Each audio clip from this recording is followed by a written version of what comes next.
I still remember the way the light buzzed that day. Too bright, too cold. It was mid-July, the kind of hot that sticks to your skin like glue the second you leave the house. But inside that Walmart, it felt like a refrigerator. The kind where your fingertips start to sting if you linger too long near the frozen food section. That's what I remember first. The cold, and how everything after it felt off. We'd only been in Spartanburg, South Carolina, for about 8 weeks. My dad got laid off back in Ohio and picked up work at a paper mill down here. My mom was clocking back-to-back shifts at the hospital.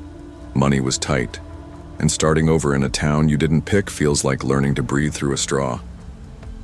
So that day it was just me and Jamie. I'm Lena, 17. I watch my brother a lot during the summer. He's 9. Quiet, sweet, smarter than he lets on. It was 2 days before his birthday. We didn't have much, but I figured I could spare a few bucks to make his day feel special. A new toy, maybe a small cake, something to make him smile. Walmart was quiet, unusually so for the middle of a weekday. There was that weird hum in the air, like when a thunderstorm's about to roll in but the sky hasn't decided yet. Jamie ran straight to the toy aisle. It was his favorite place. I let him go ahead while I pushed the cart behind, scanning a list we'd scribbled out that morning. He was holding a dinosaur figure, one of those Jurassic World ones with the swinging tail, when I noticed the man. Standing still, a little too still. He was maybe late 30s, tall, wearing a beige hoodie, the kind people wear when they don't want to be noticed. His jeans were faded and stiff. His sneakers were white once, but now stained and scuffed near the soles. He was standing near the clearance shelf, not looking at toys, not touching anything, just staring. Not at me, not at Jamie, just in our direction, but through us, like we were already ghosts. I tried not to overthink it. People are weird sometimes. Maybe he was waiting for someone. Maybe he zoned out. Maybe I was just tired. Jamie tugged on my sleeve. "Lena," he whispered, "I don't like him." That's when I knew it wasn't just me. We left the aisle slowly. I didn't want to make it obvious. I told Jamie we'd go check the bakery for cupcakes. As we walked, I glanced behind us. He was still there, watching. We turned a corner near the restrooms in the back. I acted like I was heading into the women's bathroom, just for a breather, just to put a wall between us and him. Jamie followed without a word. I reached for the stall door and froze, footsteps behind us. Heavy, deliberate, 1, then 2. I pushed Jamie into the nearest stall and locked it. My heart was hammering against my ribs. I could hear breathing, deep, labored. One of the stall doors creaked open nearby, then another, and then, bang. The stall next to us shook from the hit.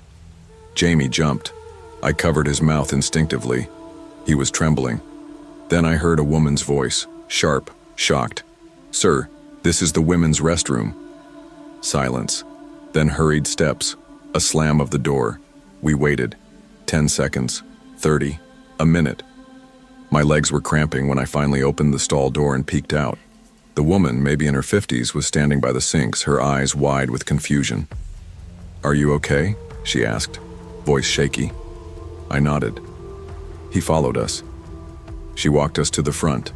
The manager called security. They pulled the tapes, and that's when everything started to really feel wrong. We sat near the customer service desk. Jamie pressed close to me on the hard plastic bench. The air smelled like popcorn and floor cleaner. My hands were still shaking. I couldn't stop watching the automatic doors, half expecting the man to walk back in, or worse, appear behind the glass like some horror movie reveal. The security guard was polite, probably in his 20s, clean-shaven, nervous. He asked us what we saw, had us describe the man. Beige hoodie, faded jeans, dirty sneakers, still as a statue, staring, following. He nodded along and typed on a tiny keyboard behind the counter. "Okay, let's pull the footage." We waited as the footage loaded. First the toy aisle. He played it back. There was Jamie, holding the dinosaur toy. There was me, our movements clear as day, the red clearance shelf. A woman walked past with a stroller. A man in a red shirt grabbed dog food. But no beige hoodie, no one standing still, no one staring. "Wait, go back," I said, leaning closer. "You don't see him?" He was right there, I swear, right next to that red tag. The guard rewound it again, same scene, still no man. "Weird," he said. "You're sure this is the right aisle?" "Yes," I snapped more forcefully than I meant. He was there. Jamie saw him too. Jamie didn't say a word, just nodded. His hands were balled into fists in his lap. The guard pulled up other cameras, the hallway near the restrooms, the front entrance, even the bakery section we never reached. Nothing. Not one frame showed the man we saw. "Maybe the cameras glitched," the manager offered, before the timestamp. Or maybe it was a customer who left. No one said it out loud, but I could hear what they were thinking. Stress, imagination, teen girl paranoia. Back in the car, Jamie was quiet. Too quiet. He usually talked the whole ride home, narrating pretend stories or pointing out funny-shaped clouds. But today he just stared out the window. I tried to lighten the mood. "Cool, huh? Hey, maybe we'll find something online later. That T-Rex toy was..." He turned to me slowly. "He's still here." The air felt like it vanished from the car. "What?" Jamie looked down at his hands. "He said he just wants to know where your room is." I didn't say anything after that. I didn't want to scare him more. I didn't want to believe it, but I didn't sleep that night. Not even for a second. The thunder started around midnight. One of those summer storms that crawls in slow, lighting the sky long before the rain hits. I sat on the edge of my bed, hoodie wrapped around me, flashlight gripped tight in one hand. Jamie was asleep across the hall. I'd checked on him 3 times already just to be sure. He always slept like a stone, even now. But I couldn't. The whole house felt too quiet, like it was holding its breath. Every creak made me jump. Every passing car made me move toward the window. And then around 2:17 a.m., it happened. The doorbell rang. Twice. Ding dong. Pause. Ding dong. I didn't move. My body froze like it didn't belong to me. Our porch light was motion sensitive. It hadn't come on. I slipped out of bed and tiptoed toward the front door. Carefully, I peeled back the curtain covering the glass. No one was there. Just the porch. Wet from the storm. A single puddle stretching across the top step. No shape in the yard. No shadows on the sidewalk. No car. I stayed there, barely breathing, for another 10 minutes. Then I went to the back of the house and checked the locks. Every door was still bolted, every window still shut. Still, I felt watched. Morning couldn't come fast enough. The sky lightened around 6:15, that heavy storm haze turning blue-gray. I finally opened the door to see if there had been any sign someone had actually come. There were no footprints, but there was a scratch. Low on the bottom of the door, just above the rubber weather strip. Thin, but deliberate. A line maybe 6 inches across. I ran my finger over it and felt how deep it went, through paint, into the wood. Later that day, when I asked Jamie again, half hoping he'd say it was all just a weird joke, he just looked up from his cereal and said, "He likes to hide now, so you don't tell." I didn't ask what that meant. I didn't want to know. We stayed inside most of that week. I told our parents I wasn't feeling well. They were too busy to ask questions. I made excuses not to take Jamie back to the store, not to leave the house at all. But each night something new happened. First it was the doorbell, then the porch motion light flickering without reason, then came the scraping sounds. Soft at first, like twigs across the siding, then louder, closer. One night I heard something move across the roof. I was unraveling. I knew it. But it didn't feel like a story I was telling myself. It felt like something that had followed us, attached itself, and I didn't know why. Then Jamie started talking to it. At night, I'd hear him whispering. Not pretend play, not the way kids do with action figures or imaginary friends. These were full sentences, Conversations, pauses like he was listening. One night I cracked open his door. He was sitting up in bed facing the window. "No," he said softly. "She's not mean. She's just scared." A beat of silence. "I can't tell you. She said not to." That's when I stepped in. "Jamie," I said. "Who are you talking to?" He didn't flinch. He just turned and blinked at me. Curtains open too long. "He likes that window. He said you keep your eye closed them that night, and every night after." It all came to a head 2 days before school started back. My mom had driven Jamie to a doctor's appointment. I was home alone, trying to pretend everything was normal. I made lunch, cleaned up, even started prepping my backpack like none of this was real. Then the power went out. It wasn't storming, no wind, no crews on the street, just silence, like the whole world got unplugged. I grabbed the flashlight from under the sink and turned it on. That's when I saw him, standing in our backyard, not moving, not swaying, just watching the house. He wasn't blurry or ghostly. He was real, solid. Same hoodie, same pale, unreadable face. Only now he looked thinner, and there was dirt on his pants, something dark around his mouth. His hands hung too low, fingertips grazing his thighs. I dropped the flashlight. By the time I got it again and pointed it back at the yard, he was gone. I called the cops. They came out, took a report, walked the perimeter. No signs of forced entry, no footprints. Just me, shaking on the porch with a flashlight and a story no one believed. Jamie and I never talked about him again, not directly.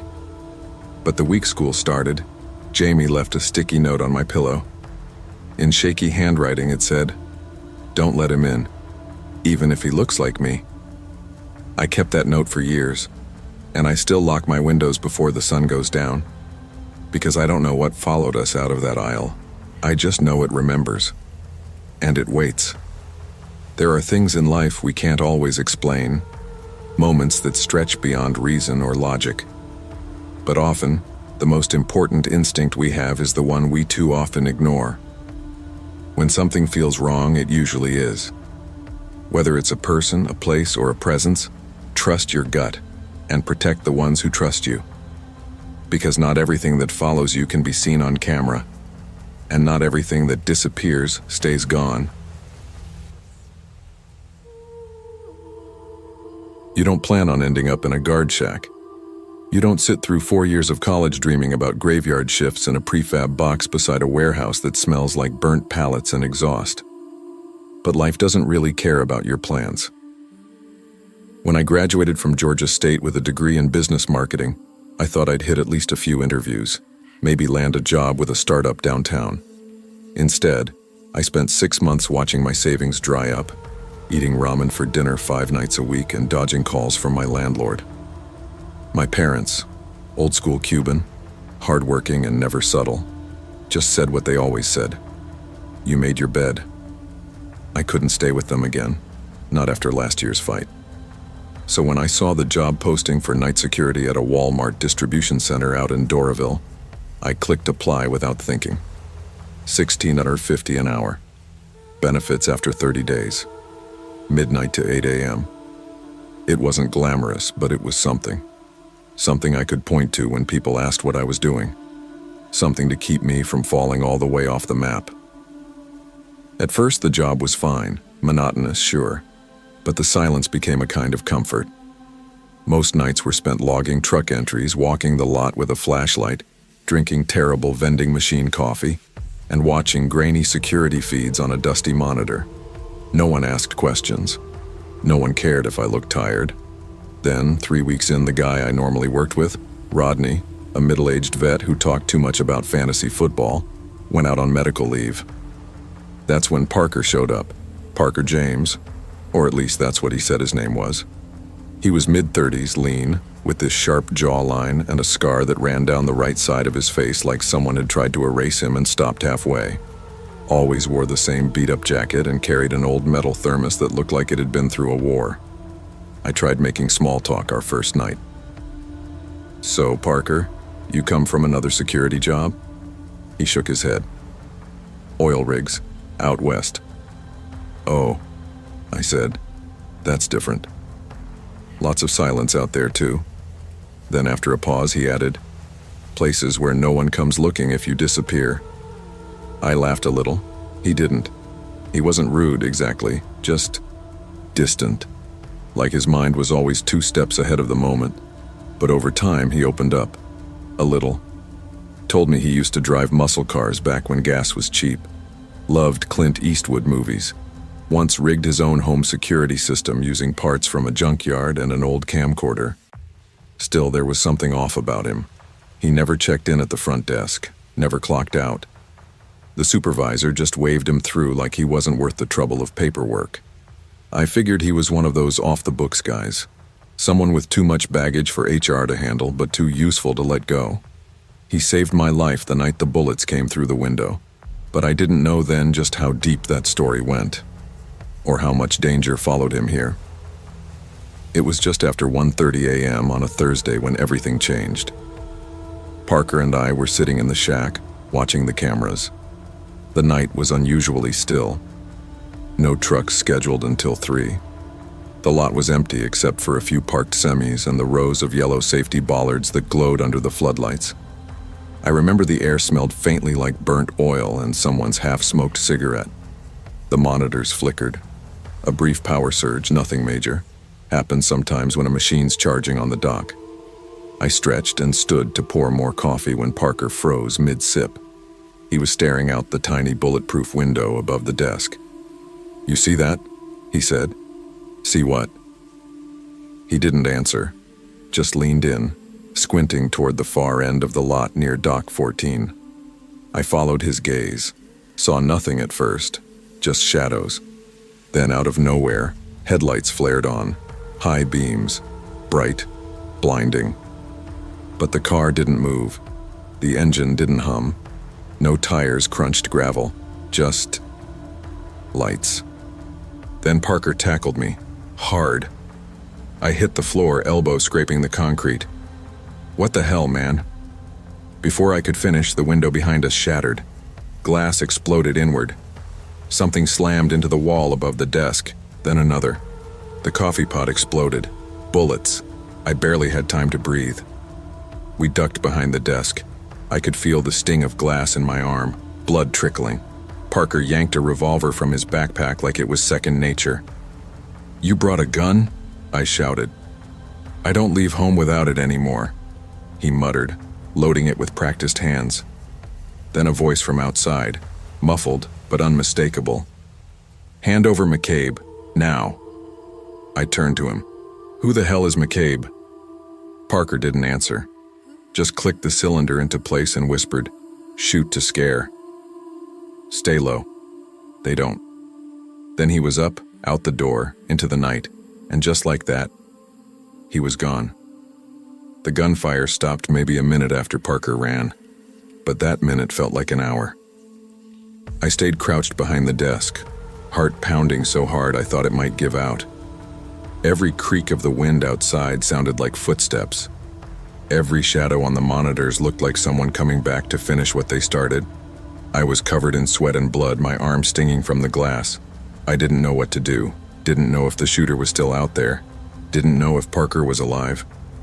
At 1:46 a.m., I finally grabbed the shack phone and called it in. "Security breach," I said, trying to keep my voice level. "Warehouse. Shots fired. Guard shack. Doraville." The dispatcher asked me to stay on the line. I couldn't. My hand was shaking too badly. I dropped the receiver and curled into the corner with my knees pulled to my chest.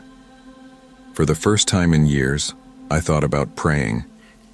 When the police arrived, about 11 minutes later, they moved fast, guns drawn, lights flooding the lot. They swept the entire dock area and found nothing. No shooter, no vehicle, no casings, not even tire marks. Just shattered glass, a trashed security desk, and me, trembling in a blood-specked jacket.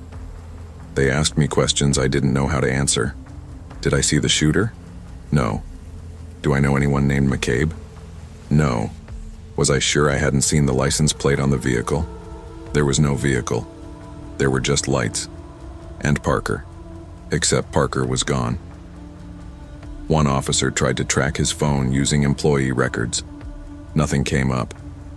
Another asked me for his badge number. I didn't have it. When they checked the employee database, there was no Parker James listed under the security staff. Nothing filed with HR. No background check. No emergency contact. It was like he never existed. I told them what I knew. Oil rigs, Western movies, the way he always walked like he was expecting someone behind him. They took it all down, but looked unconvinced. A detective, older guy, thick accent, tie loosened halfway, pulled me aside later. "You sure he said his name was Parker James?" I nodded. That's what he told me.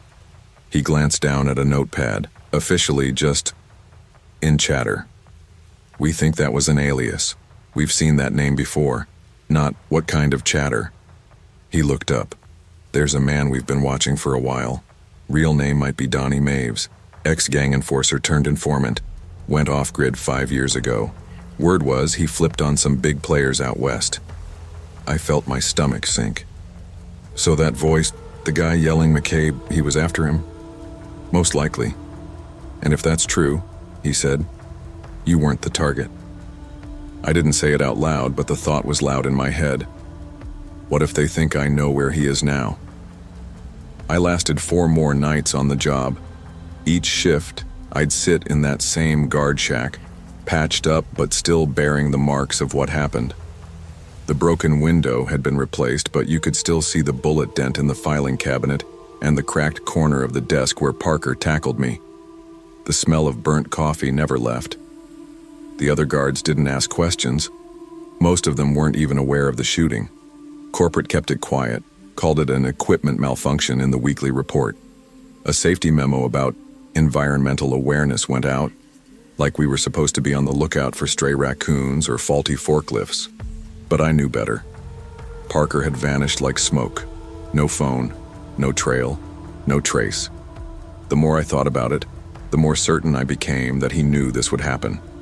The way he moved, the way he avoided the cameras, the way he never once looked surprised, like he'd been waiting for it, and I'd been pulled into his shadow without even knowing it. By the 5th night, I couldn't take it anymore. I handed in my badge to a sleepy supervisor who barely glanced at me. He said, chuckling, "Burned out already?" "Something like that," I said. I packed my apartment the next day and moved across town. Found a job with a print shop that paid less but didn't require looking over my shoulder. Still, sometimes at night, when the hallway's too quiet or the pipes creak just wrong, I'll hear it. A knock. Soft. Slow. Just once. Then silence. It's been 3 years since I left that job, and I still think about him sometimes. Parker, Donnie, whatever his real name was. I think about that look he gave me right before he ran. This flicker of guilt, or maybe regret. Not fear, not panic. More like he knew this was the end of the road, or maybe just the next stop. I've never told anyone the full story. Not my parents, not my friends. And definitely not anyone who might ask questions about a man who no longer exists on paper. But writing this down now, I think part of me just wants to remember him the way I saw him. Flawed, strange, maybe dangerous, but not evil. He could have let me die that night, but he didn't. He pulled me to the ground, got me out of the line of fire. That has to count for something. There's a part of me that hopes he made it, that he got far enough, found a cabin in the woods or a safe name in a new city. But deep down, I know better. People like him don't get to retire. They just disappear. Like ghosts with real scars and names no one remembers. Not every danger comes with warning signs. Sometimes it walks beside you, silent and unnoticed, until the moment it snaps into view. The people we meet carry stories we may never know, stories that can change ours forever. Trust your instincts. Pay attention, and never assume the quiet ones have nothing to run from. Because sometimes what they're running from might already be closer than you think. Long before I ever saw the man behind the bags, I already knew the garden center was different. It's quiet, for one thing. That kind of quiet that creeps in under fluorescent lights and makes every shift feel a little surreal. That Tuesday in October, I was working a shift I wasn't even supposed to take. Swapped out with Janelle so I wouldn't have to run into my ex. Yeah, I'll admit it. I was still avoiding her. Heartbreak clings to places like Walmart. You can't walk 2 aisles without bumping into ghosts. I worked part-time, mostly in the outdoor section, garden center, mulch, patio chairs, ceramic planters. Nothing glamorous, but it gave me space. Customers were fewer, co-workers left you alone, and I could just fade into the stacks of fertilizer and lawn gnomes and pretend I was anywhere else. It was close to 5 p.m. The sun was already low, casting long gray streaks across the concrete. Wind was picking up outside, rattling the chain-link fences stacked with birdseed and fake terracotta pots. I was alone, restocking the sale items left from the end of summer blowout, when I heard it. A soft rustle from behind the fertilizer wall. Could have been a raccoon. We'd had a few over the summer. One got into the Miracle Grow and nearly scared old Marvin from paint into retirement. I stepped around the corner, thought I'd find a squirrel or a loose bag leaking onto the pavement. But instead I saw him. A man crouched behind the bags of fertilizer like he'd fallen there. Torn hoodie, sunken cheeks, dirt smeared across his neck and jaw. His hands were shaking. Not twitching, not fidgeting, shaking, pale as printer paper, and barefoot. I stopped in my tracks. "Sir, you all right?" I asked, instinctively checking for a badge or any kind of uniform. Nothing. He was maybe 35, maybe older. Hard to tell. He looked like he hadn't slept in a week. He didn't answer right away, just kept muttering something under his breath, his eyes flicking upward to the ceiling over and over. Then he said, hoarse and low, "They're still up there, watching. Don't go near the ceiling lights." His hand shot out and grabbed my sleeve. I swear to God, it was like ice. "I'm gonna get someone, okay?" I said carefully. "Something? You might be hurt. You need water," or his eyes, milky, unfocused, locked on mine. Plastic panels. They know when you look away. "They see through the fixtures, he said. The eye radioed it in. By the time security showed up, the guy wasn't fighting. He let them lift him to his feet. Just kept mumbling. Said something about escaping the loop. About patterns in the roof tiles. I filled out the incident report like I was trained, checked the right boxes, talked to Rick from maintenance who'd helped carry him out. Then I went home, tried to shake it off. But the next day, something strange happened. I mentioned the whole thing to Sherry, the assistant manager on duty that night. "What man?" she asked. I laughed, thought she was joking. "The one who collapsed near the bags." I filed a report. Rick was there. Sherry blinked at me. "There's nothing under your name," she said. "Dream or something?" "You sure this wasn't yesterday?" Or her tone made me feel stupid. I even started to doubt myself. But I remembered that guy's grip, the way he looked up at the ceiling like it held something alive. You don't forget something like that, not unless something wants you to. Saturday rolled around and the garden center felt colder than usual. Not just from the weather, though the temperature had dipped, but something in the air, stillness. That kind of heaviness that makes you check over your shoulder even when you're alone. I was helping a new temp, Kendra, organize leftover patio chairs.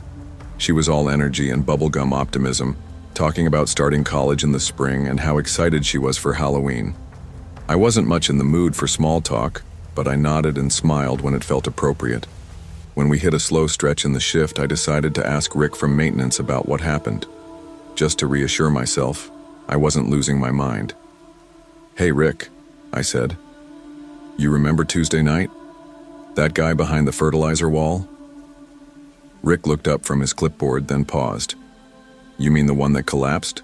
Curled up like a baby? Yeah, I remember." My shoulders relaxed a little. "Report." Rick squinted. "What?" "Good, I thought I was going crazy. Sherry said there wasn't any. Wait. Which time are you talking about? He lowered the clipboard. Cam. That same guy showed up 2 years ago. Same exact spot. We had to call an ambulance. He kept whispering about things in the lights. Then he disappeared from the hospital that night. I stared at him, trying to process. No, this was 4 days ago. Rick frowned. You serious? I saw him, talked to him. His hoodie was torn at the shoulder, and he had a scar here. I pointed to my temple. Rick's face drained of color, never forgot his feet. That's the same guy. Cam, that's the same guy. The barefoot guy. I laughed, but it came out dry and shaky. That's not possible. Rick didn't laugh. I know, but he never aged. Same voice, same look. I didn't sleep well that night. The fluorescent lights in my apartment flickered once around 3 a.m., and I couldn't stop thinking about that guy's voice, raspy and urgent. They see through it. Something inside me was starting to believe he wasn't just talking nonsense. By Monday, I couldn't get it out of my head. So I stayed late after my shift, long after the customers had left, and asked Ramon from security to show me the archived footage. I just want to check something, I told him. He raised an eyebrow. Looking for shrinkage claims? No. Just personal. He didn't argue, just pulled up the timestamp from Tuesday. There I was, plain as day, stacking planters. Then I walked behind the fertilizer stack. But the man? Wasn't there? There was a shadow, small, low to the ground. It moved, barely, like it was breathing, but no figure, no crouched man, no contact, no grabbing my arm. Maybe the angle missed him, I offered, though I didn't believe it. Ramon rewound, zoomed in. You're alone, man, he said. Camera doesn't lie. I left without another word. Didn't sleep that night either. The next day, on a hunch, I asked Ramon to pull up the live feed of the same camera. That shadow? Still there. Not moving now, just a dark blur, like a burn in the film. And when I looked up at the garden center's actual ceiling, the light above that corner flickered. Just once. The following week, everything got worse. I kept thinking about what the man said. Don't go near the ceiling lights. That phrase stuck with me like a song you can't shake. I started paying more attention to the fixtures at work. In the pharmacy aisle, one panel buzzed slightly. In the snack section, one of the bulbs dimmed each time I passed under it. Maybe it was paranoia, or maybe I was starting to notice what he noticed. I brought it up again with Sherry. Do you ever notice the lights? Like flickering, patterns? She stared at me like I'd grown another head. Cam, I think you need a break. She wasn't wrong. I hadn't been sleeping, barely eating. I was walking through the store like a ghost, just waiting for that flicker to happen again. By Thursday, I started avoiding that corner of the garden center, told Kendra I had a bad knee, made her do most of the heavy lifting. She rolled her eyes but didn't question it. Then one night I saw him again, only for a second, through the reflection in the sliding glass door. I was restocking plastic rakes and turned toward the glass, and there he was. Same hoodie, same scar, same shadow clinging to his back like a second body. I spun around.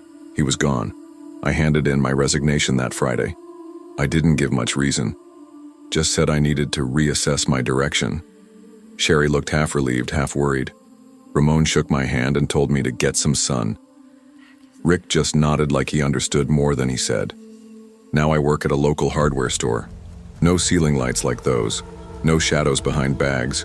Just paint swatches and polite retirees looking for caulk. But I still shop at Walmart sometimes. Hard to avoid it.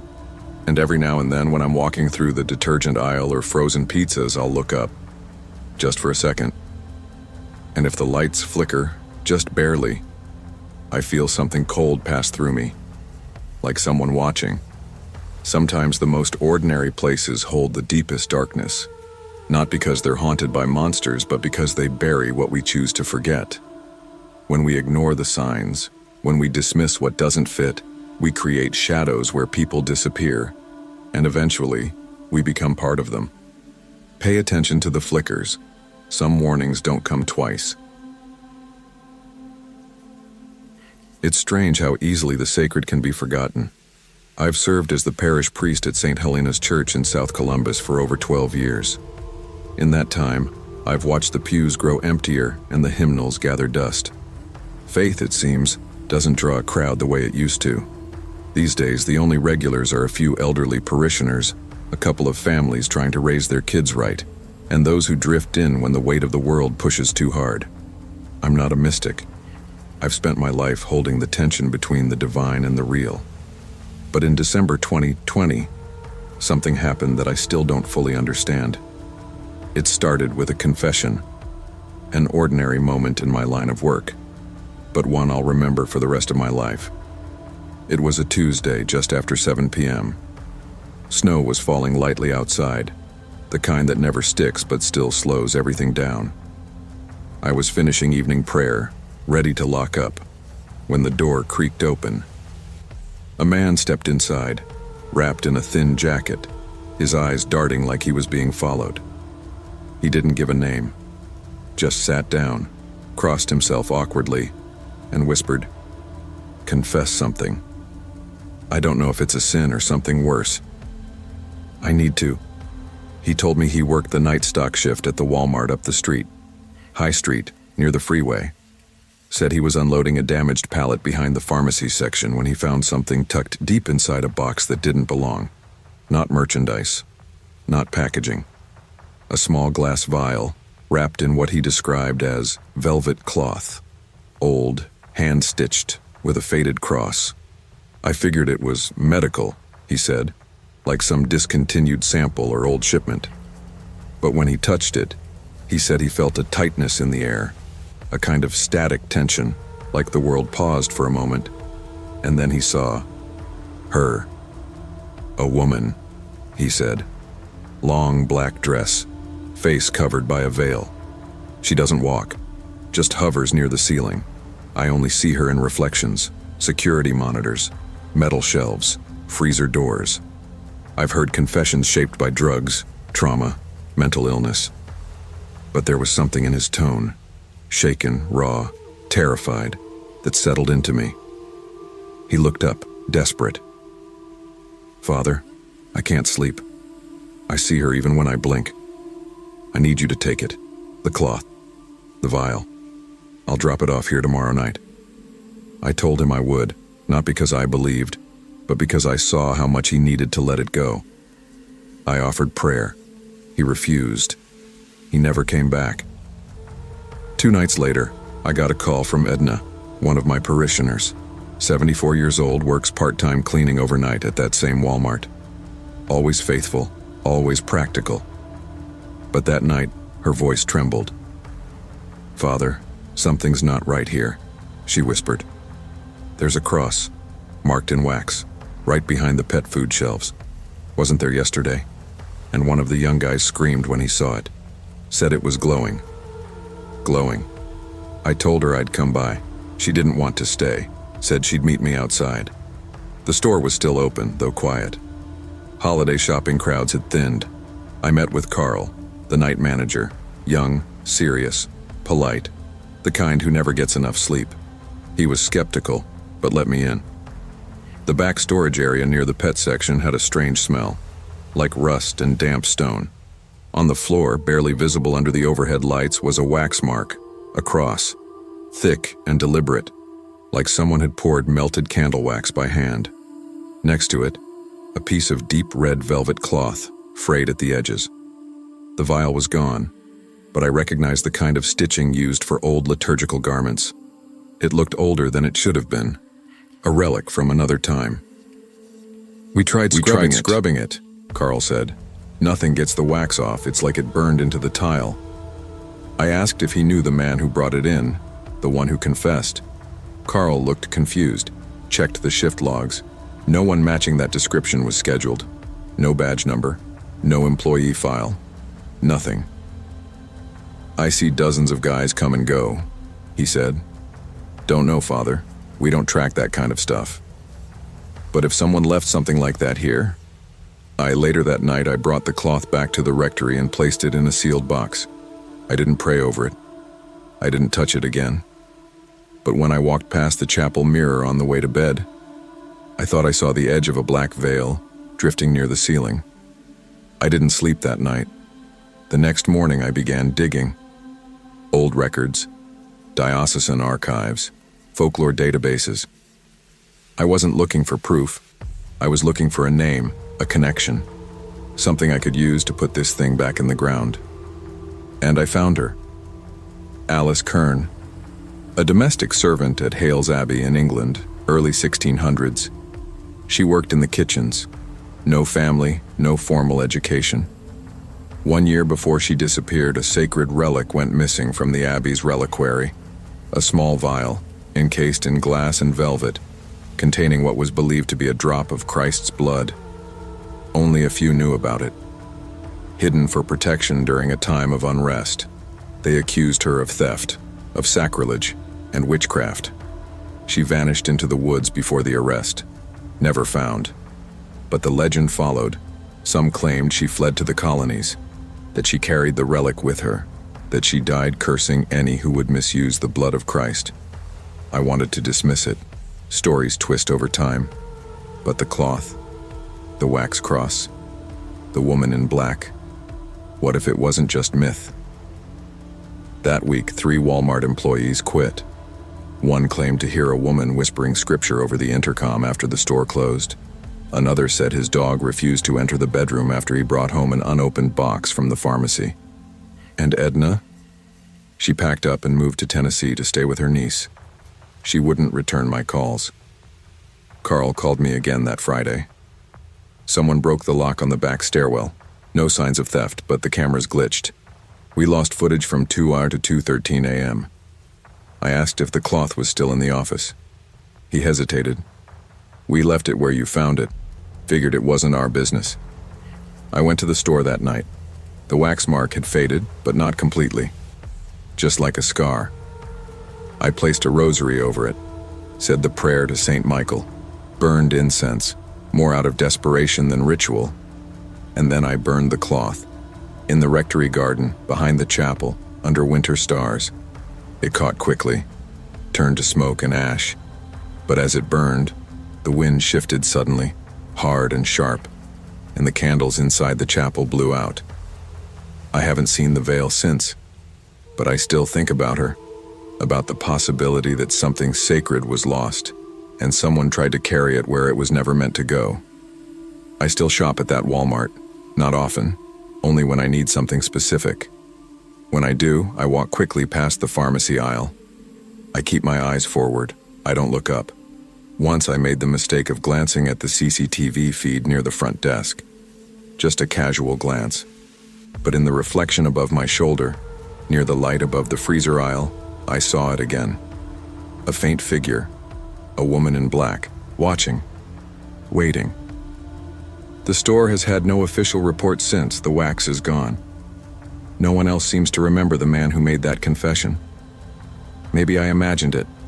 Maybe I wanted to believe in something again. But I know what I saw, what I held. Faith isn't about certainty. It's about what you do when the lights flicker, when the silence gets heavy, when something ancient wakes up in the cracks of modern life. And if that relic was real, if some small piece of the divine had been twisted and passed along through time until it ended up behind plastic pill bottles and gift cards, then all I can do is pray. Not for salvation, but for restraint, because not everything holy was meant to be found. Some relics are better left buried. Not every sacred thing belongs in a world that's forgotten how to be reverent. When we treat the divine like debris, when we package it, store it, forget it, we invite something ancient to remember us instead. And when it does, we might not be ready for what looks back through the veil. Back in high school, I'd breeze through Walmart in Silverdale without thinking twice. Late nights, early mornings, it didn't matter. I'd grab junk food, wander the electronics, maybe text a friend while standing in line. The store was just part of life, bland, brightly lit, and safe. It was a place you went to pick up shampoo and leave without remembering a single detail. But everything feels different when you're older, living alone, and returning to a town you swore you'd never come back to. It was early spring. The kind of March evening where the rain doesn't fall heavy, just hangs in the air like something undecided. I'd just started a new graphic design contract downtown, and I was living in a one-bedroom apartment off Buckland Hill Road, quiet enough to hear your upstairs neighbor sneeze. Not that I minded. I'd picked the place for solitude. That night, I left work a little after 6. Long day, lots of revisions, and my fridge was depressingly empty. I needed paper towels, dish pods, and maybe something sweet. Walmart was 10 minutes out of the way, but I figured I'd be in and out. No big deal. I parked under one of the taller security poles, the ones with those round white cameras and bluish LED lights that make everything look like it's part of a crime scene. I always park under those now. Habit, I guess. The store was about what you'd expect for a rainy weekday night. Sparse, quiet, families with half-full carts, tired parents in sweatshirts, kids begging for cereal, a couple elderly shoppers, one woman in a scrub top flipping through clearance candles. I slipped in my earbuds, no music playing, just white noise low enough to stay alert, and headed straight to household goods. Nothing unusual. Just that dull retail glow, the smell of rubber and floor wax, and my own mental checklist: paper towels, Cascade pods, maybe some peanut M&Ms. I was halfway down the cleaning aisle when I noticed the man. He was maybe in his late 30s, early 40s, worn black windbreaker, brown beard that hadn't been trimmed in a while. His cart was empty. That stood out more than anything. Just an empty, echoey thing he pushed, like it gave him permission to be there. At first, I thought nothing of it. People wander, right? But then I realized he'd been behind me in the snacks aisle too. Same blank face, same pace. Like he was shopping without shopping. I chalked it up to coincidence. The store isn't exactly a maze, but after circling back to pick up tissues near the pharmacy end cap, I cut across to electronics, more out of habit than need. And there he was again, standing by the phone accessories, staring forward. Same cart, still empty, still pretending not to look at me. I remember slowing down, pretending to scroll through my phone just to give myself something to do. I wasn't panicked, not yet, just uneasy. That feeling like you're being watched, even when there's no obvious reason. I walked fast toward home goods, candles, picture frames, aisle rugs, somewhere quieter, somewhere with more light. That's when my stomach dropped. He was already there, standing by the wax warmers like he'd been waiting. I felt my body tense. Maybe it was a trick of timing. Maybe I was just seeing what I expected. I pulled out my phone and turned the screen off, mirror mode. Tilted it just slightly to check behind me. He was still there. Close. Too close. I turned to leave fast. That's when I heard it. Allison. A whisper. Not loud. Not dramatic. Just close. I whipped around, heart thudding. No one. Just wax warmers and aisle lights. And him, turned away now, examining a random box like it meant something. That's when the fear became real. He knew my name. There's something specific about fear that hits you in a retail store. It's not the full-blown panic of an alleyway or a locked door. It's quieter, slower, like your body is trying to figure out if it's allowed to freak out in a place where nothing bad ever really happens. But I knew what I heard. My name, soft, deliberate. Not a shout, not a coincidence. Someone in that aisle knew me. I didn't want to make a scene. Honestly, I didn't even know how. I just walked, fast, straight toward the front of the store. I remember passing a woman holding a storage bin and a teenage cashier leaning against a cart corral. Everything felt normal. Too normal. The self-checkout area was half full. I scanned my things. Paper towels, detergent pods, a bag of pretzels I didn't even remember grabbing, and paid without looking up. I didn't want to know if he was behind me again. The receipt printed. As I stepped forward toward the exit doors, I spotted him one more time. No cart this time. No pretending. He was just standing near the coin machine by customer service. Hands in his pockets. Watching. Not browsing. Not distracted. Watching me. I forced myself to stay calm, even as adrenaline buzzed up my spine. I approached a security guard nearby, a guy in his 20s, arms crossed, checking his phone. "Excuse me," I said, trying to sound casual. "Store. He's just over there by the... I think a man's been following me through the..." I turned to point. The man was gone, not walking away, not blending into the crowd. Just gone. The security guy looked mildly annoyed. "Where is he now?" I don't know," I said. "He was right there." "Did he say anything to you?" "He whispered my name. I don't know how he knew it." He raised an eyebrow.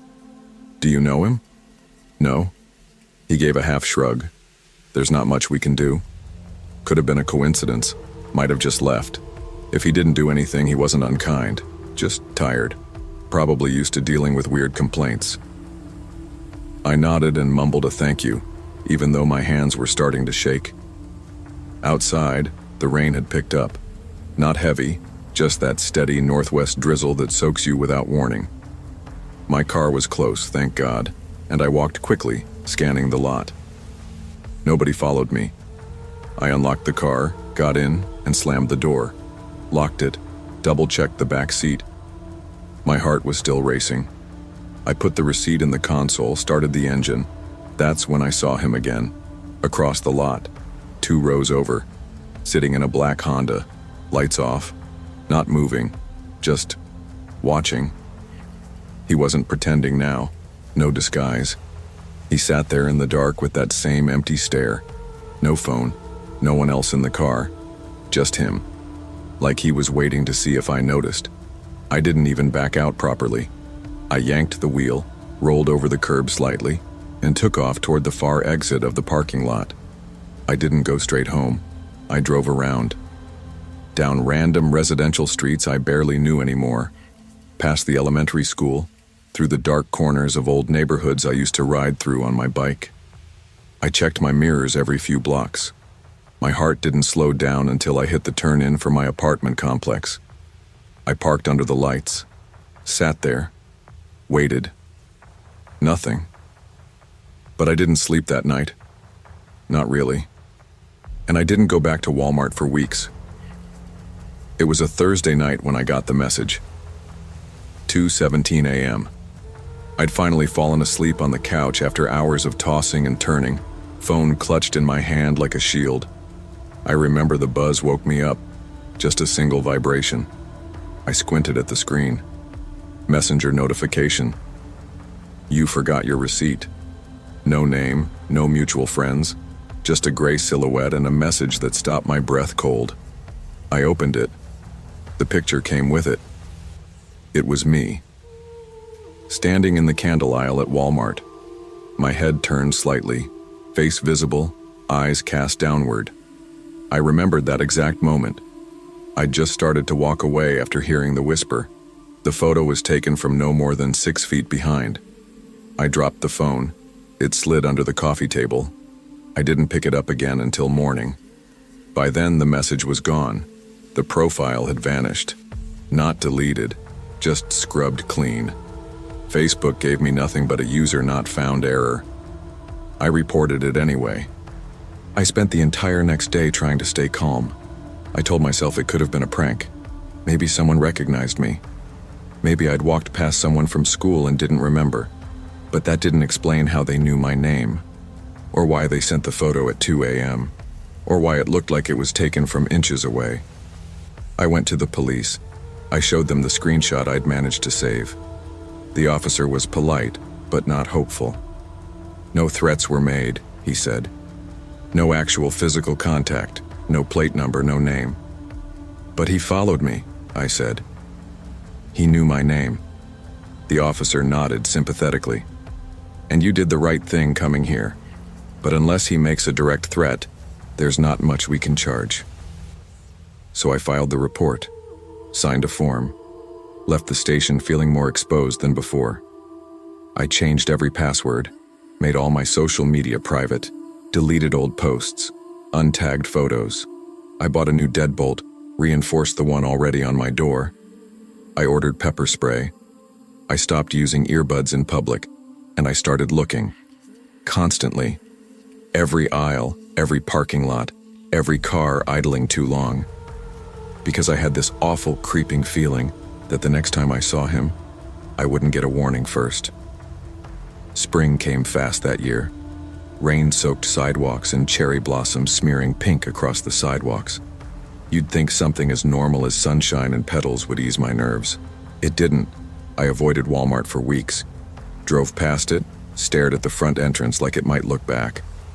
I started going to the Safeway on the other side of town, even though it was more expensive and half the size. The cashier there, a girl with thick eyeliner and a slow drawl, asked why I always paid in cash. Long story, I told her once. She didn't ask again, but I couldn't avoid everything. There were still errands. Still nights when I forgot toilet paper or coffee filters or something stupid like light bulbs. One Tuesday, I caved. Told myself it had been nearly a month. The man probably moved on. Maybe he was just some sick prankster. I'd let fear turn into ritual, and rituals had their own weight. So I went back. I went early, just after work, when the place was busy with moms and older folks and teenagers hanging out by the soda fridges. I told myself I wouldn't take long. Just grab what I needed and leave. At first everything seemed fine, until I walked past the electronics section and noticed the security camera monitor up above. They have them there, mounted near the ceiling, looping a live feed of every corner of the store, and in one of the camera panes a reflection of myself walking. And behind me, about 10 feet back, was him. No cart, just walking slowly, steadily, watching me, again. I froze, not visibly but inside, like all the oxygen had vanished. I turned around. He wasn't there. No one was behind me, no one even remotely close. But he'd been there, in the footage. I saw it. I wheeled around and walked fast to the customer service desk. The same bored security guard was there, sipping from a giant plastic cup. "Hey," I said, might be tailing me again. "Can someone review camera footage from the last few minutes? I think someone." He looked at me and blinked. "You the girl who came in a few weeks ago?" I nodded. He hesitated, then pulled out a clipboard and wrote something. A manager to pull specific timestamps. "We can take a look, but I need, please. Just check the aisle monitors right now." He was just behind me. He humored me. Walked to the wall monitor, toggled through feeds. Nothing. Just me. Alone. No man. No shadow. No strange figure in black. The footage had already looped to the next cycle. He looked at me like I'd made it up. I didn't argue. Just walked out. The air outside was cool and damp. I moved quickly toward my car, checked the rows. There was a car parked near the end of the lot. A black Honda. Same one. It wasn't running, just sitting there, angled toward the exit. Empty. I waited in my car until another family came out with a cart. I pulled out behind them, using them as cover, and didn't relax until I hit the lights past the strip mall. It's been 7 months. I've changed my schedule, my phone number, my car. I moved apartments, paid extra for a second-story unit, and picked a building with a gated parking lot. I tell people it's for the view, but I still feel him. Not every day, not even every week, but just enough to keep me alert. A black car across the street, a stranger at the gas station who lingers too long. Once I got a friend request on a new Instagram account with no posts and no followers. The name was just a period, nothing else. I didn't open it. I blocked it. But I knew. I know. The police followed up twice. Nothing actionable. No plates. No face. The Facebook profile had routed through an overseas IP address. I've thought about getting a gun. I've thought about getting a dog. But what would that fix? Would it undo the feeling of being watched every time I walk to my car? Would it stop me from flinching when I see someone wearing a black jacket in a grocery store? No. Because the truth is, he's already in here, in my routine, in my habits, in the way I glance over my shoulder without realizing. He doesn't have to show up again. He already changed me. I haven't told my parents. They're in Port Townsend now and they'd panic. I don't want pity, I don't want fear passed down, I want normal back, but I know now that once someone invades your sense of safety, there's no real going back. One day I found the receipt, the one from that first night, tucked inside a book I hadn't touched in months. I swear I hadn't saved it, but there it was, crisp, folded, and on the back of it, written in the same sharp mechanical scrawl as the Facebook message, I never left. I burned it on my patio grill, didn't sleep that night. I'm better now, mostly. I carry a key alarm. I take different routes. I don't wear earbuds when I walk. I always sit facing the door at restaurants. Sometimes I feel crazy, but I'm not, because someone out there still knows my name. In a world where our lives are increasingly visible, on screens, in photos, in fleeting digital traces, our sense of privacy is more fragile than ever. What happened to me could happen to anyone. A stranger doesn't need to break into your home to infiltrate your world. Sometimes all it takes is one glance, one whisper, one photo. Trust your instincts. Don't dismiss fear just because others do. Be loud, be cautious, be firm when something feels wrong. You're not paranoid for protecting yourself, because you may never know how close someone's truly watching, until it's too late. You learn quickly as a single mom working 2 jobs that quiet moments are rare and precious. Evenings when I can take my daughter Ava somewhere simple, just to see her face light up, are golden, and yet, they can also be the loneliest, filled with the noisy silence of my own worries. October in Miami doesn't mean leaves and pumpkins. It means humidity and bright lights, even after sundown. But that Saturday evening felt like fall to me anyway. Maple-scented candles were already out in stores and the air seemed softer, cooler. I just finished my shift at the diner and told Ava we'd stop by Walmart so she could look at the dolls. Her face, bright with hope, made me forget how drained I was. Her small hand squeezing mine. I felt the weight of her trust and I let go of my exhaustion, even for a little while. Just to look, she promised. We arrived around 7:15 p.m. The store was humming, families with carts piled high, that endless audio loop of announcements and store music, the bright fluorescent lights that make everything feel unreal. I gave Ava a few dollars, reminding her of our look, not buy deal. She ran ahead like she'd hit treasure, her curls bouncing, and I followed more slowly, purse tight under my arm, my eyes flicking to my phone every few seconds. The toy aisle was a riot of colors, action figures, board games, stuffed animals. But Ava went straight to the dolls. She crouched by 2 plastic princess dolls, her face glowing like she'd found a friend. I let her look while I scanned the aisle, just in case, because I knew what the silence of fatigue could hide. It was then that I saw him, standing near the end of the aisle. Mid-40s, paint-splattered jeans, dirty sneakers, hands at his sides, no cart or basket. He was a single figure in the crowd, but his eyes were on Ava. His gaze was too steady, too focused. Not the glance of a passerby. It felt calculated. My chest tightened. I cleared my throat. Ava, sweetie, Mom's thirsty. Let's find water, okay? The man didn't move. He just smiled. A slow, unnatural smile that sent a cold shiver through me. And then he spoke, stepping forward.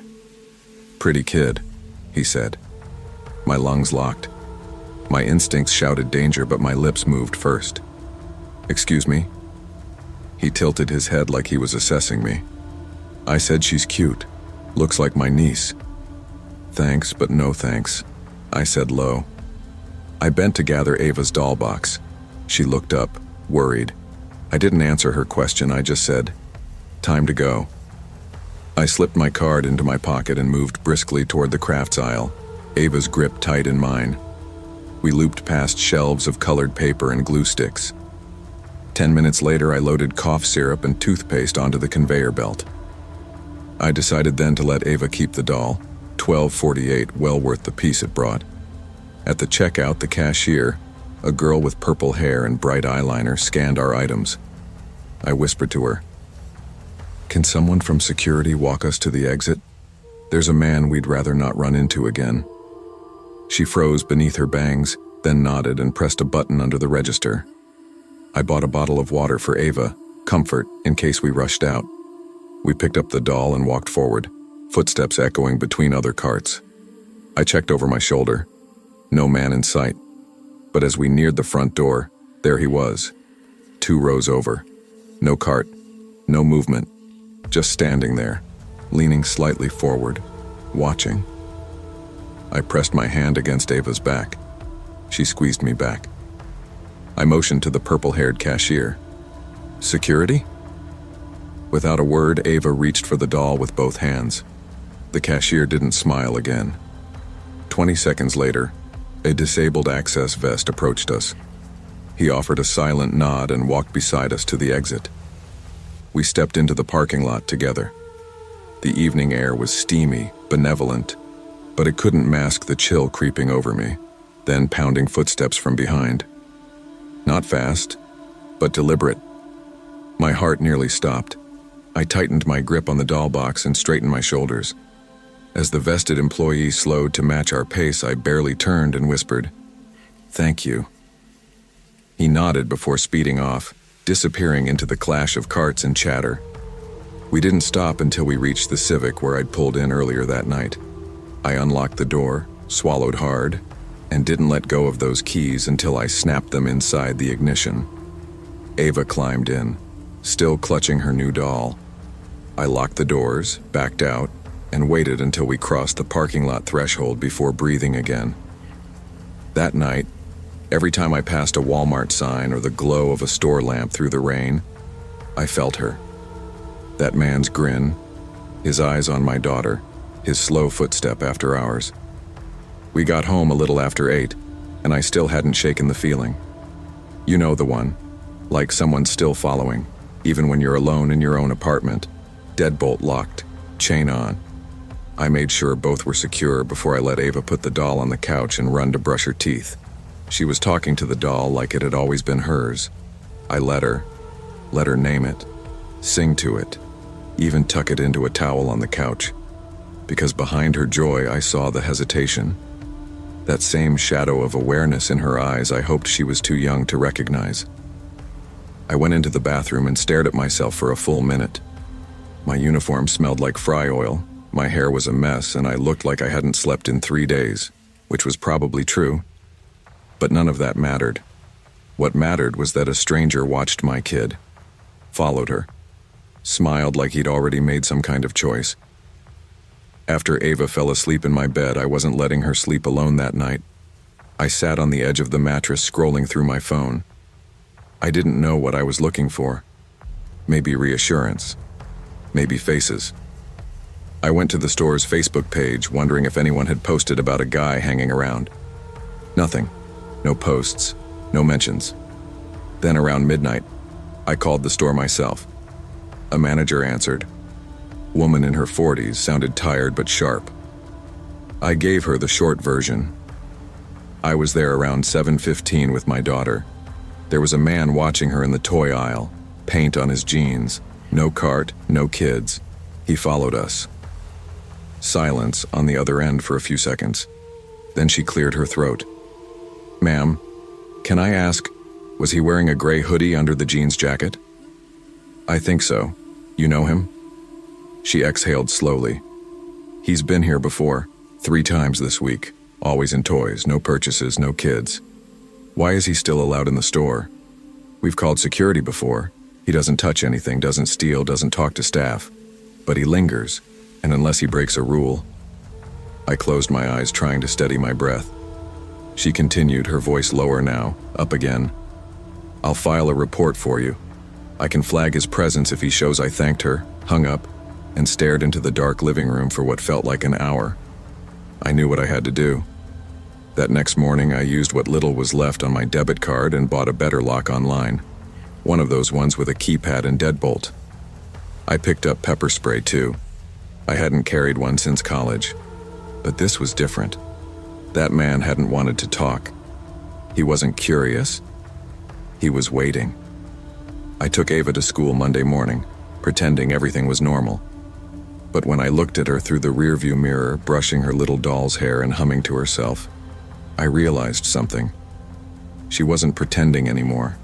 She was scared, not of the dark, not of the man, but of the way her mom had looked when she said, "We need to leave, now." Kids notice more than we think, and even if they can't name it, they feel danger. That night, when I tucked her in again, this time with her in her own bed, I kissed her forehead and whispered, "No one is ever going to hurt you, baby, I promise." She didn't answer. She just pulled the covers up to her chin and whispered, "Don't let him find us." I stayed awake until 2. Every time a car passed outside, I sat up and looked through the blinds. It was a long, quiet night, but not quiet enough, because just after 2:30 I got a text from an unknown number. No message, just a photo. It was a picture of the toy aisle, the very one we had been in, empty, but I knew the angle. It had been taken from the same place that man had stood. I didn't sleep after that. I stared at the photo on my screen until my eyes burned. My brain kept trying to make it logical. Maybe a prank, maybe some cruel joke, but there was no explanation that made it better. Someone had taken a picture of the same spot in the toy aisle, and whoever it was had my number. I sat at the kitchen table with the phone lit up, just breathing. No name, no message, just the photo. I didn't want to scare Ava, so I turned my phone off and shoved it in the drawer. Then I checked the locks again, walked the perimeter of the apartment, and ended up sitting in the hallway just outside her door until the sun came up. By the time I dropped her off at school, I had made a decision. I filed a police report. The officer was polite but distracted. His eyes glanced at the screen of my phone, the printed photo I brought, then up at me. "Ma'am, it's unnerving, sure, but he didn't touch your kid. He didn't send a threat. No physical harm, no criminal trespassing, no clear identity. There's not a lot we can do right now." I asked if they could at least trace the number. "Unless he keeps contacting you or commits a crime, a trace won't go far. Block it. And call us if anything escalates." That was the word that stuck with me. Escalates. So far, he hadn't done anything illegal. Just watched. Just smiled. Just let me know he was still watching. Back at work that afternoon, I was a zombie behind the counter. Customers blurred together. Orders repeated. My coworker, Jorge, had to nudge me twice to get my attention. "You okay, Melly?" I tried to laugh it off. Didn't sleep much. "You get that lock you talked about?" "Yeah. And pepper spray. Want me to walk you to your car tonight?" That stopped me for a second. Normally I'd brush it off. I've always been the tough one, the "I got it, Mom." But I looked at him and said, "Actually, yeah, that'd be good." When my shift ended, Jorge walked me out. The parking lot was nearly empty except for a few late-night diners waiting by the entrance. That's when I noticed the same beat-up silver sedan from Walmart. Same dent on the side. Same rusted rearview mirror. Parked across the street. Lights off. I didn't say anything. Didn't run. Just unlocked my car and climbed in, breathing carefully, pretending not to notice. Jorge gave me a look. "You see him again?" I nodded. "I think so. Take a different route home.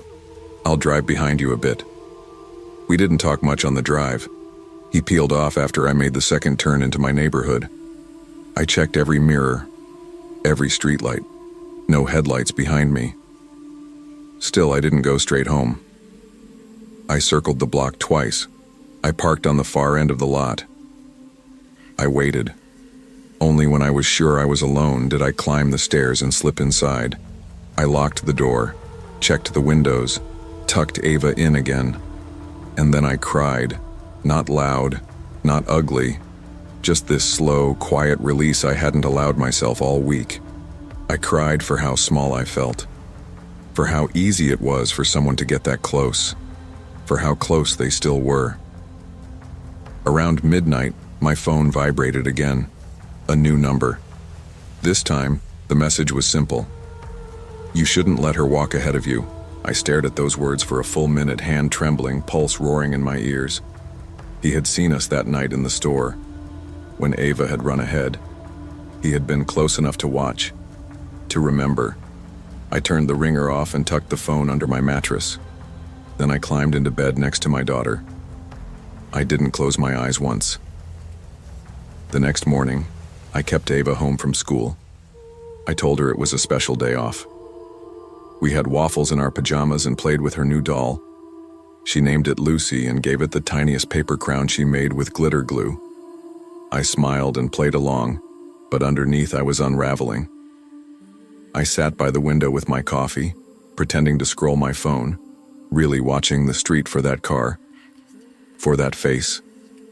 I called Walmart again. This time I asked for the store manager, not customer service. A man named Reggie picked up. He sounded tired, but he listened. I told him everything, about the man by the dolls, about the parking lot, the picture I'd been sent. There was a pause. I know who you're talking about, he finally said. Always alone, never buys anything. He's been in here 3 times that I've seen. Did anyone report him? Not officially. Loss prevention walked him out last week, but he didn't break any rules. Just gave people the creeps. He followed my daughter. He knew her name. Another pause. I'll pull footage, he said, and I'll file a report with corporate. I'm sorry this happened to you. It's not the first time someone's used our store to... He didn't finish the sentence. I thanked him, hung up, then started searching online. Cameras, motion detectors, GPS tags for Ava's backpack. I bought 3 different things by noon. Same-day delivery. I didn't care what it cost. That night I taught Ava a new game. We called it Look Twice. We practiced noticing parked cars, counting exits, recognizing the sound of my ringtone. She thought it was just another weird mom game. I didn't tell her it was for survival. When I tucked her in that night, she looked up at me and asked, "Is the doll man gone now?" I smiled, lied. "Yeah, baby, he's gone." But I still hadn't blocked the new number. I wanted to know if he'd try again. Needed to be ready. At 2:44 a.m. he did. This time it was a voicemail, no words, just the sound of breathing, slow, measured, like someone lying down, close to a mic, close to something, or someone. I replayed it 3 times before deleting it.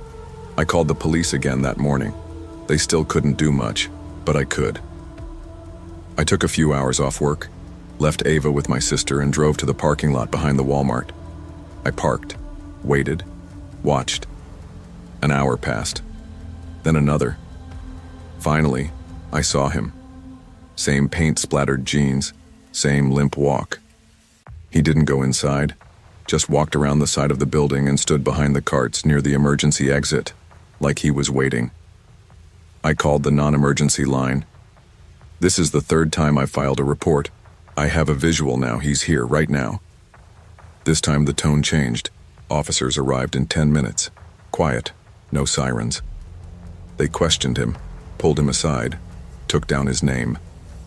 Apparently, he'd been arrested before, for loitering near schools, for trespassing in public parks after dark. No priors on paper that mattered. But they asked him to leave, warned him. I sat in my car, heart racing. He glanced at me as they walked him toward a cruiser. He didn't fight, didn't yell, just turned his head slowly and smiled. That smile. Like he knew something I didn't. I waited until he was out of sight before I let myself breathe again. Weeks passed, no messages, no sightings. Ava started laughing more again, sleeping through the night. I let her go back to school and even said yes when she asked to go to the park. But I never let her run ahead. I never left my phone volume off. And I never stepped inside a Walmart without checking every aisle first.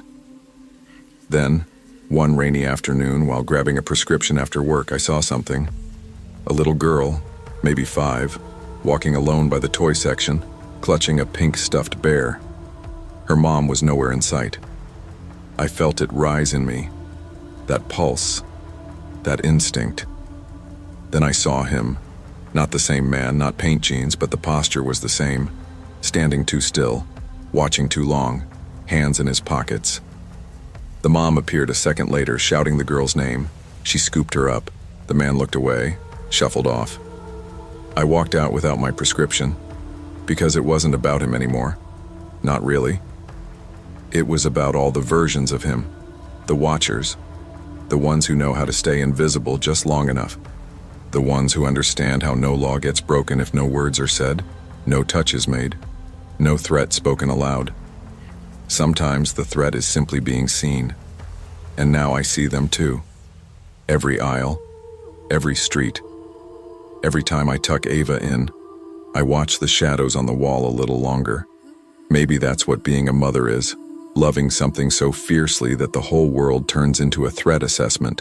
But it's also knowing how to keep them safe anyway, even when you're scared, even when no one else sees what you do. Because someone has to be the one who looks twice, every time. Trust your instincts, especially when it comes to your safety and the safety of your loved ones. We're often taught to be polite, to not cause a scene, to give people the benefit of the doubt. But when something feels off, it usually is. Speak up, ask for help, protect your space.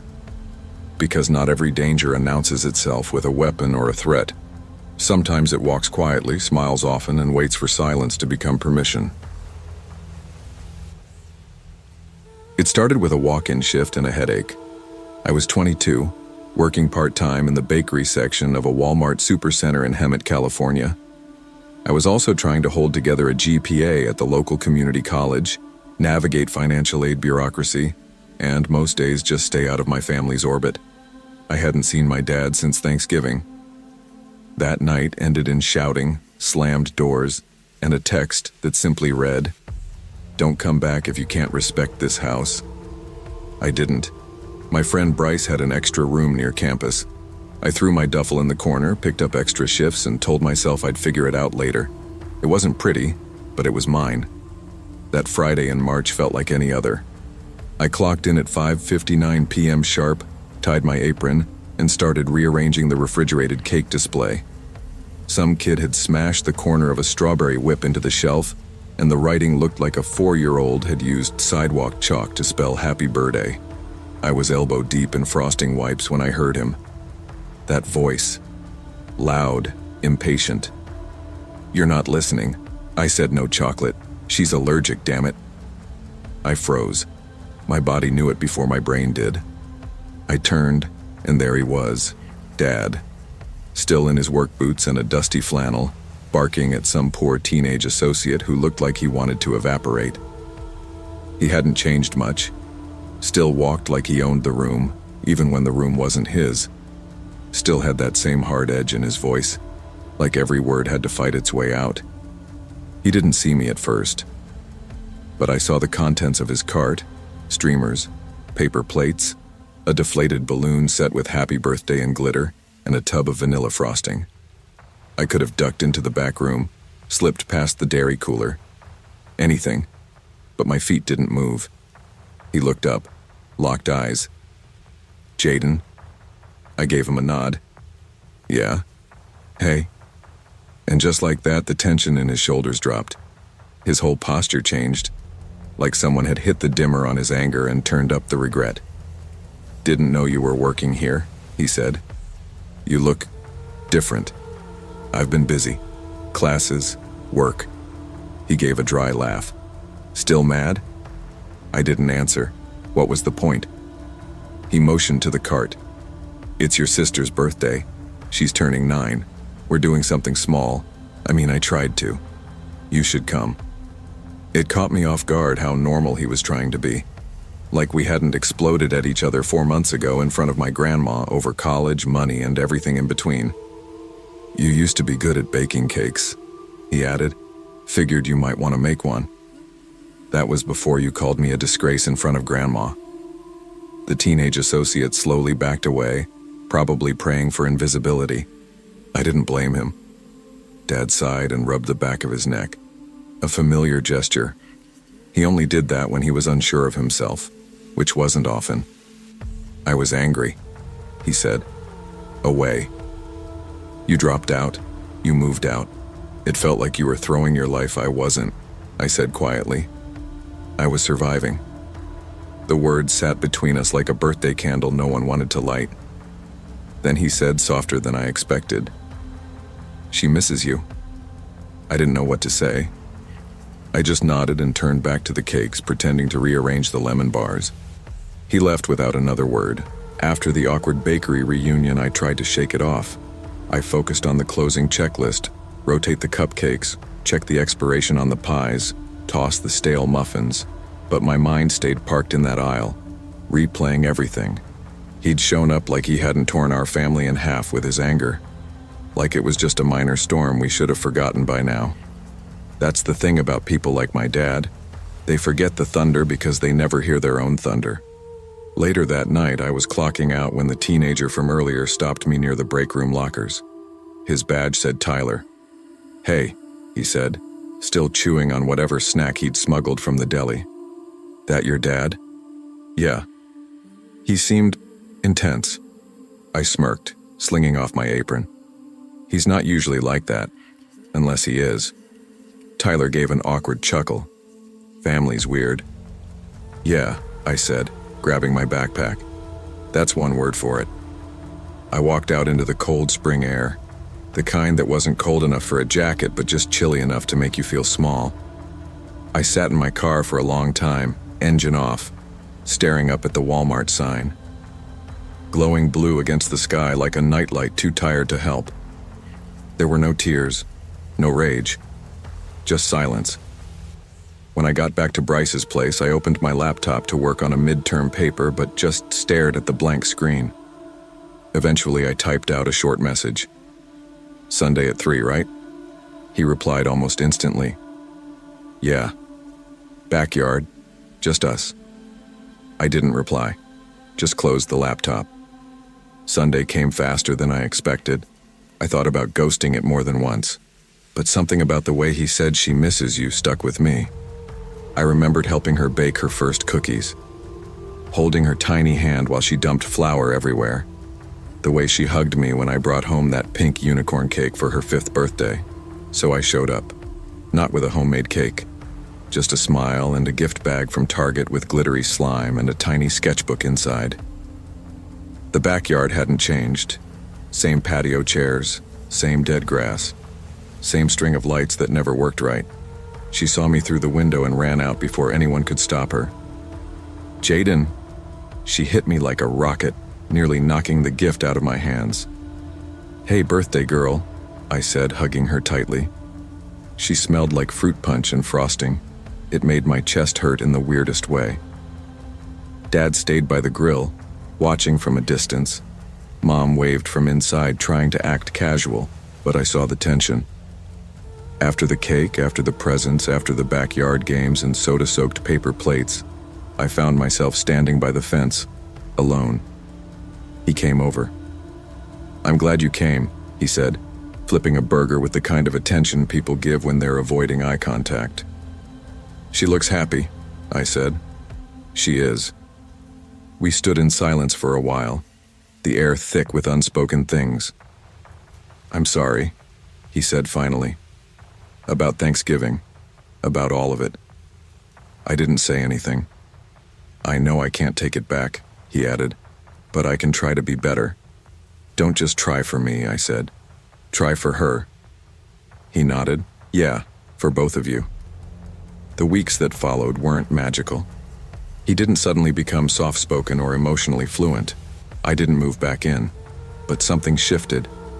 We started texting occasionally, mostly pictures of my sister's latest Lego tower or updates about her school art show. We didn't talk about college, or money, or disappointment. Sometimes healing isn't a grand gesture.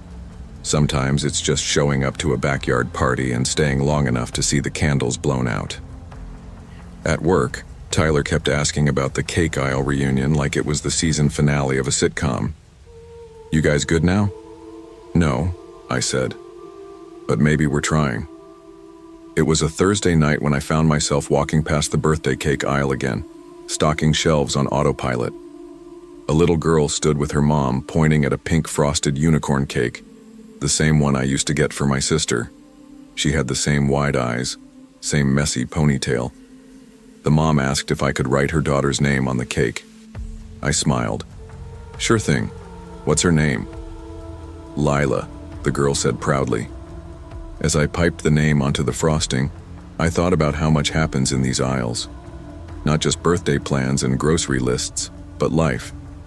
Messy, emotional, unresolved life. I handed her the cake, and she beamed. Her mom thanked me.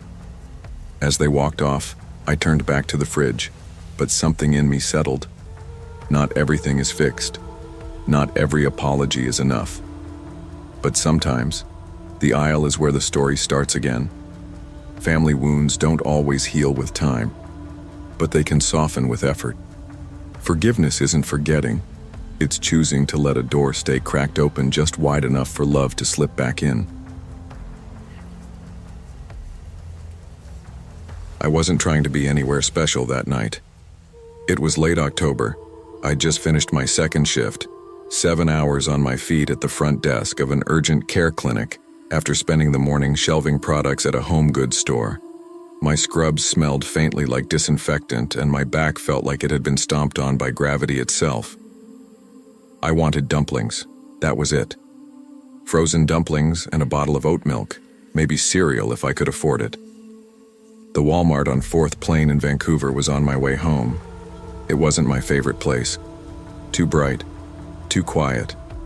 The kind of place that always felt like it was just one step away from something off. But it was convenient, and I was too tired to care. I parked under the usual flickering light, row D near the cart return. Didn't think twice. Inside, the store was calm, half asleep. A few moms with restless toddlers, a teenager talking too loudly on the phone near electronics, and me, moving like a zombie past the bakery section. I was in the cereal aisle comparing prices when I noticed him. Late 30s or early 40s, baseball cap, windbreaker. He was standing a few feet away, holding 2 boxes of oatmeal and looking like he was trying to solve a math problem. I didn't think much of it. I see all kinds of tired men in grocery stores. Most of them just want to get home too. But then I saw him again, in the frozen foods aisle. No cart, no basket, just him, walking slow. Then again near the yogurt section. I paused in front of the Greek yogurt cups and pulled out my phone, pretending to check a text. That's when I felt him step closer. "Hey, excuse me." His voice was too smooth, calm, but overly casual. "Yeah?" I said, not smiling but not rude, just neutral. "Sorry if this is weird. I just moved here. Can't figure out which yogurt is decent. You look like you eat healthy." I pointed to a vanilla brand. "That one's all right." "Cool," he said, holding the yogurt like it mattered. "You from around here?" Something in my stomach nodded.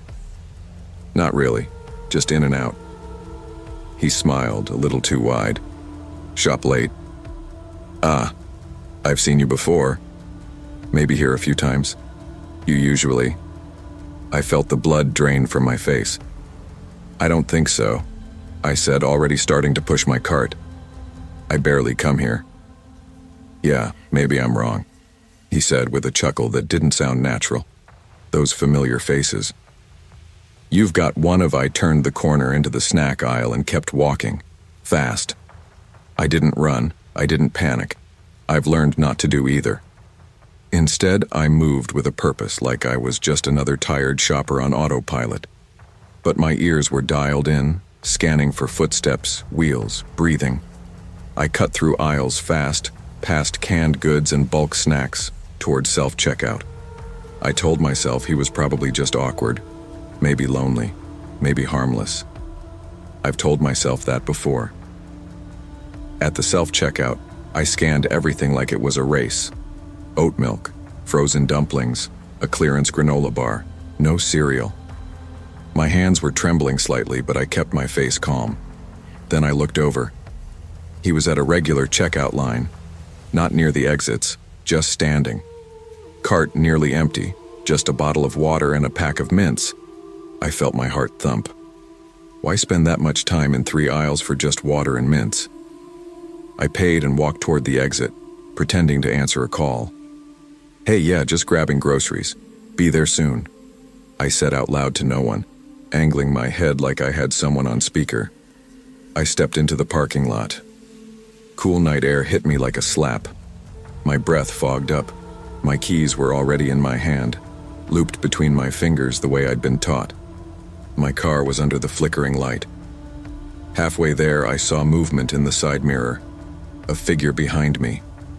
I turned sharply, heart in my throat. It was an older woman returning her cart.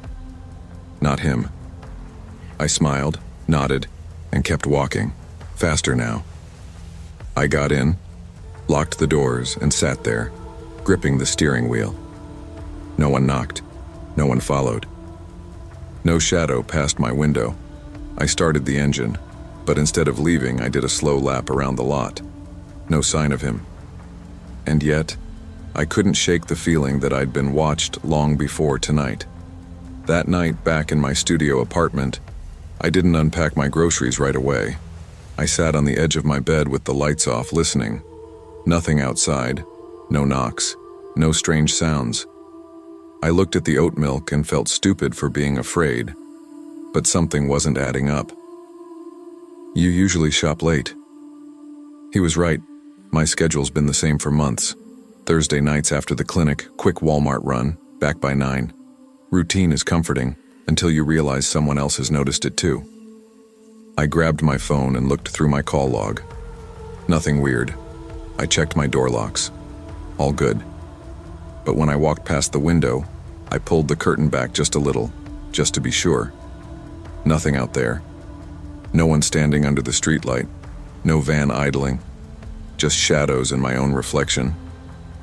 I tried to sleep, but my mind kept spinning. How many times had he seen me before he said something? Had I parked near him? Walked past him? Did he know my car?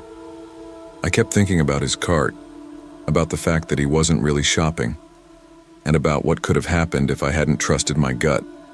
I changed things after that. Different store, different hours. I stopped going on Thursday nights, started mixing up my schedule, sometimes a Target run, sometimes groceries in the morning. I even told my coworker Jasmine about it. She's the kind of friend who doesn't ask if you're overreacting. She just says, "Want me to come with you next time?" But the feeling stuck with me. That eerie sense of being studied. I wasn't scared. Not exactly. I was alert. And there's a difference. Scared keeps you frozen. Alert makes you remember to check your mirrors, to make noise, to trust your instincts. The thing about stories like this is that they usually stop when nothing happens. Because nothing did. Because I left before something could. But that's the part that matters. A few weeks later, I was at a different Walmart across town grabbing cold meds. It was early afternoon. Flu season had hit the clinic hard, and I'd just finished a 10-hour shift. As I reached for a bottle on the top shelf, I heard a voice behind me. "Excuse me, do you know if this one's any good?" My heart jumped, but it wasn't him, just a tired dad holding 2 boxes of cough syrup, looking truly confused. I exhaled and helped him out. Not every stranger means harm, but I still walked a little quicker that day. Still checked my mirrors before leaving the lot. Still kept my keys between my fingers. Because some people don't want to hurt you, but some do. And you don't always get to know which is which until it's too late. Listen to your instincts. You don't owe strangers your time, your answers, or your trust, especially when something feels off. Your safety is not paranoia. It's wisdom wrapped in experience. Trust it. Protect it. You might never know how close the danger was, but that's exactly the point.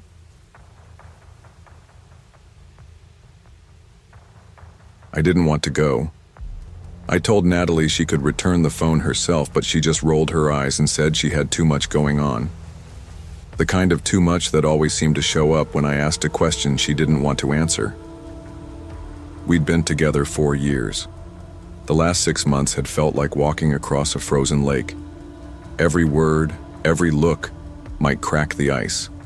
So when she tossed the receipt on the counter and asked if I could just return it for her, I said yeah. It was a prepaid track phone, nothing fancy. She claimed it had bad reception, that it glitched constantly, that the battery barely lasted a day.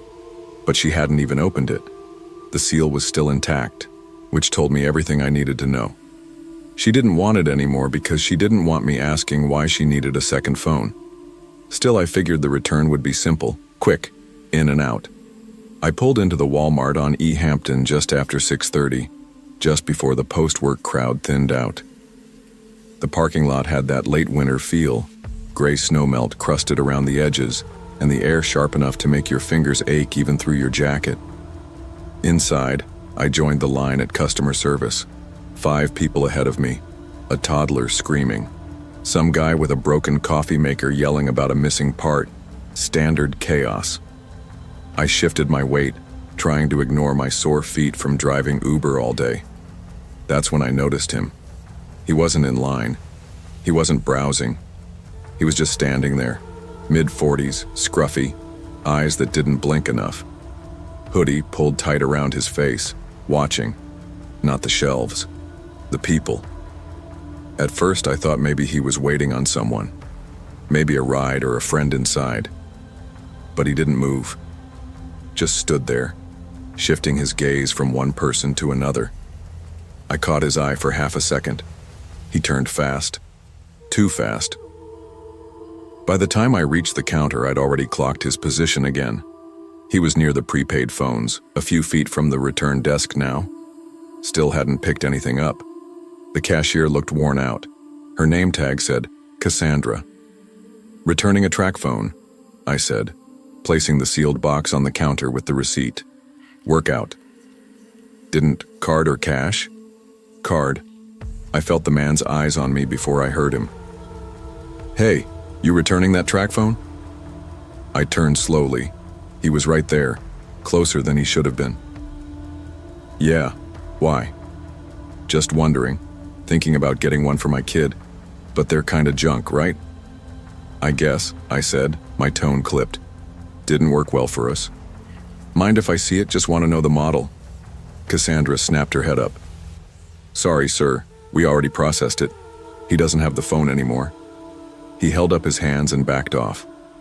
"All right, chill." Something in me tightened, like a rubber band stretched too far. I grabbed my refund slip and walked away. Didn't look back. Not yet. The air outside hit hard, sharp and cold, like reality catching up.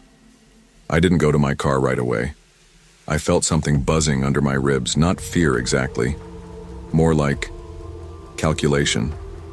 As I passed the automatic doors, I glanced to the left. He was walking. Not toward electronics, not toward the exit lanes, just drifting out past the registers straight into the darker side lot. No bags, no receipt, no purchase, just a slow pace and a loose stride, like someone with nowhere to be but somewhere to go. I took a detour, walked straight into the front bathroom, locked myself in the handicap stall, and sat on the toilet lid fully clothed. Phone in hand, breathing quiet. I waited 5 minutes, maybe more. No one came in. No weird noises. Just the occasional flush and the buzz of overhead lights. When I finally left, I didn't head to the front doors. I went out the garden center, which they keep open for evening hours during spring inventory prep.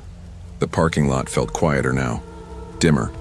My car was parked in the second row, under one of the flickering poles near the far end. Alone. I stayed close to the garden fence line, scanning as I walked. No one behind me. No figures crossing the lot.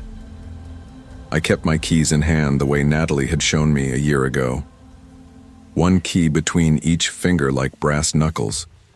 She said she learned it in a self-defense class. I reached the driver door and unlocked it with a press. That's when I heard it. Footsteps. Not behind me. Off to the side. Soft. Quick. Like someone stepping away on gravel. I whipped around, empty. A few parked carts. A rusted-out sedan 3 rows over. No hoodie. No man. Still, I got in fast, locked the doors, and started the engine. But I didn't drive straight home. I took the long way back, out toward the freeway, then looped back around on Quincy just to be sure no one was tailing me. Paranoia? Maybe. But sometimes paranoia keeps you breathing. Natalie was on the couch when I got in, laptop open, one leg tucked under her. She didn't look up when the door opened. "Returned the phone," I said, tossing the receipt on the table. Thanks," she replied, not making eye contact. I hesitated, then added, "Weird thing happened." Now she looked up, not shocked, just curious. Weird how? There was a guy, kept watching me in the store, didn't buy anything, tried to ask questions about the phone, then walked out toward the lot without buying anything.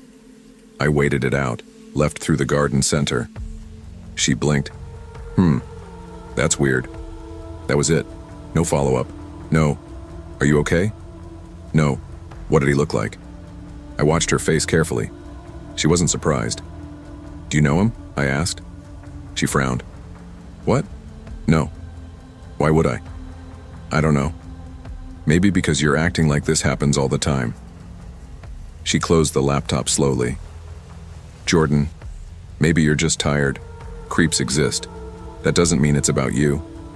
I wanted to believe that. I really did. But something in her voice was too calm, too practiced. Over the next few days, I couldn't shake the feeling.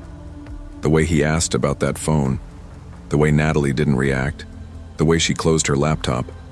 Not in surprise, but like she didn't want me seeing what was on the screen. So I did something I hadn't done in months. I checked her call log. Not her phone, her laptop. She'd left it open, went to shower, and I clicked her browser history. It wasn't full of texts or social media. It was maps, searches like Denver burner phone plans and how to text anonymously. One listing stood out, a Craigslist ad, personal services, just a phone number. I wrote it down, tried calling it from a blocked number the next day. No answer. Later that evening, I asked Natalie again, calmly, "Was that phone really for you?" She didn't answer, just left the room. It's been 3 weeks since that night. We don't talk much anymore. She keeps her phone locked, her location off. I sleep less, drive more, and keep my eyes open in parking lots. I think about that man in the hoodie more than I want to. About what might have happened if I'd gone straight to my car, or if I'd shown him the phone, or if he'd been waiting for someone else entirely. There's no ending here. No arrest, no confrontation, just quiet space where trust used to live. But I still look around now, everywhere I go, and I always back into parking spots. Because even when the threat disappears, the lesson doesn't. The people closest to us don't always tell us everything, and strangers often tell us nothing at all. Trust is fragile, instincts are louder than excuses, and sometimes the scariest part isn't what someone did. It's what they almost did while you weren't looking.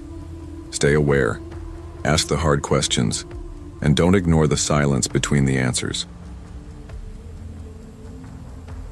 Long before I was afraid of self-checkout machines, I was afraid of silence. That's something you never expect to learn about yourself until life gets too quiet, until the house is still for days and no one calls just to hear your voice. Before my divorce, I thought silence was peace. Now, most nights, I fill it with reruns of sitcoms I've already memorized. Laughter from someone else's script. A voice that doesn't ask anything of me. It was a Tuesday. One of those Missouri spring evenings where the wind still stings, and you wonder why you didn't just order in again. I'd had a long day. One of my junior students plagiarized a full essay on Of Mice and Men. Not even subtly, just copied and pasted from a SparkNotes summary. When I reported it, the principal tossed it back to me like a hot potato. "You're good at these things, Emily. Handle it how you see fit." That's code for make the problem disappear quietly. I hadn't eaten all day. The fridge had nothing but mustard and an old bag of grapes that looked like shriveled marbles. I didn't want to go, but I got in the car anyway and drove to the Walmart neighborhood market just off End Church Road. It was 9:15. They close at 10. I figured I'd have time. The parking lot was nearly empty. Fluorescent lights buzzed against the dark sky. I stepped inside and was hit by that oddly familiar mix of chilled air, detergent, and bananas. The place was mostly deserted. A teenage stock boy in a navy vest was restocking frozen vegetables. He looked up briefly, then went back to his task.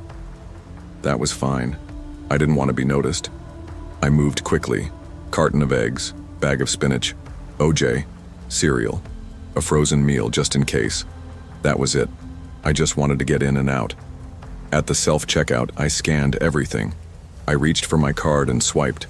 Card declined. I stared at the screen. Tried again. Card declined. I pulled out my phone to check my banking app. The balance was fine. Rent had cleared. I hadn't overdrawn. And that's when a voice behind me made me flinch. Need help with that? He wasn't in a vest. Mid-30s maybe. Messy hair. Dark green flannel shirt over a gray t-shirt. His jeans were worn at the cuffs, and his eyes had that exhausted look I'd seen on people riding late buses. Men trying not to be noticed. "No, I'm okay," I said quickly. "Thanks." He stepped closer, just enough to make my skin crawl. "Sometimes these things glitch," he said. "Happens to me. Try cash?" "I don't have any." He didn't move, just stood there like he belonged. I glanced around. The teenage stalker was gone. The register desk was empty. No one in sight. "I think I'll just leave it," I said, forcing a smile. I hit cancel on the screen. The scanner beeped angrily. I turned and walked off, leaving the basket behind. As I neared the exit, I heard him say something.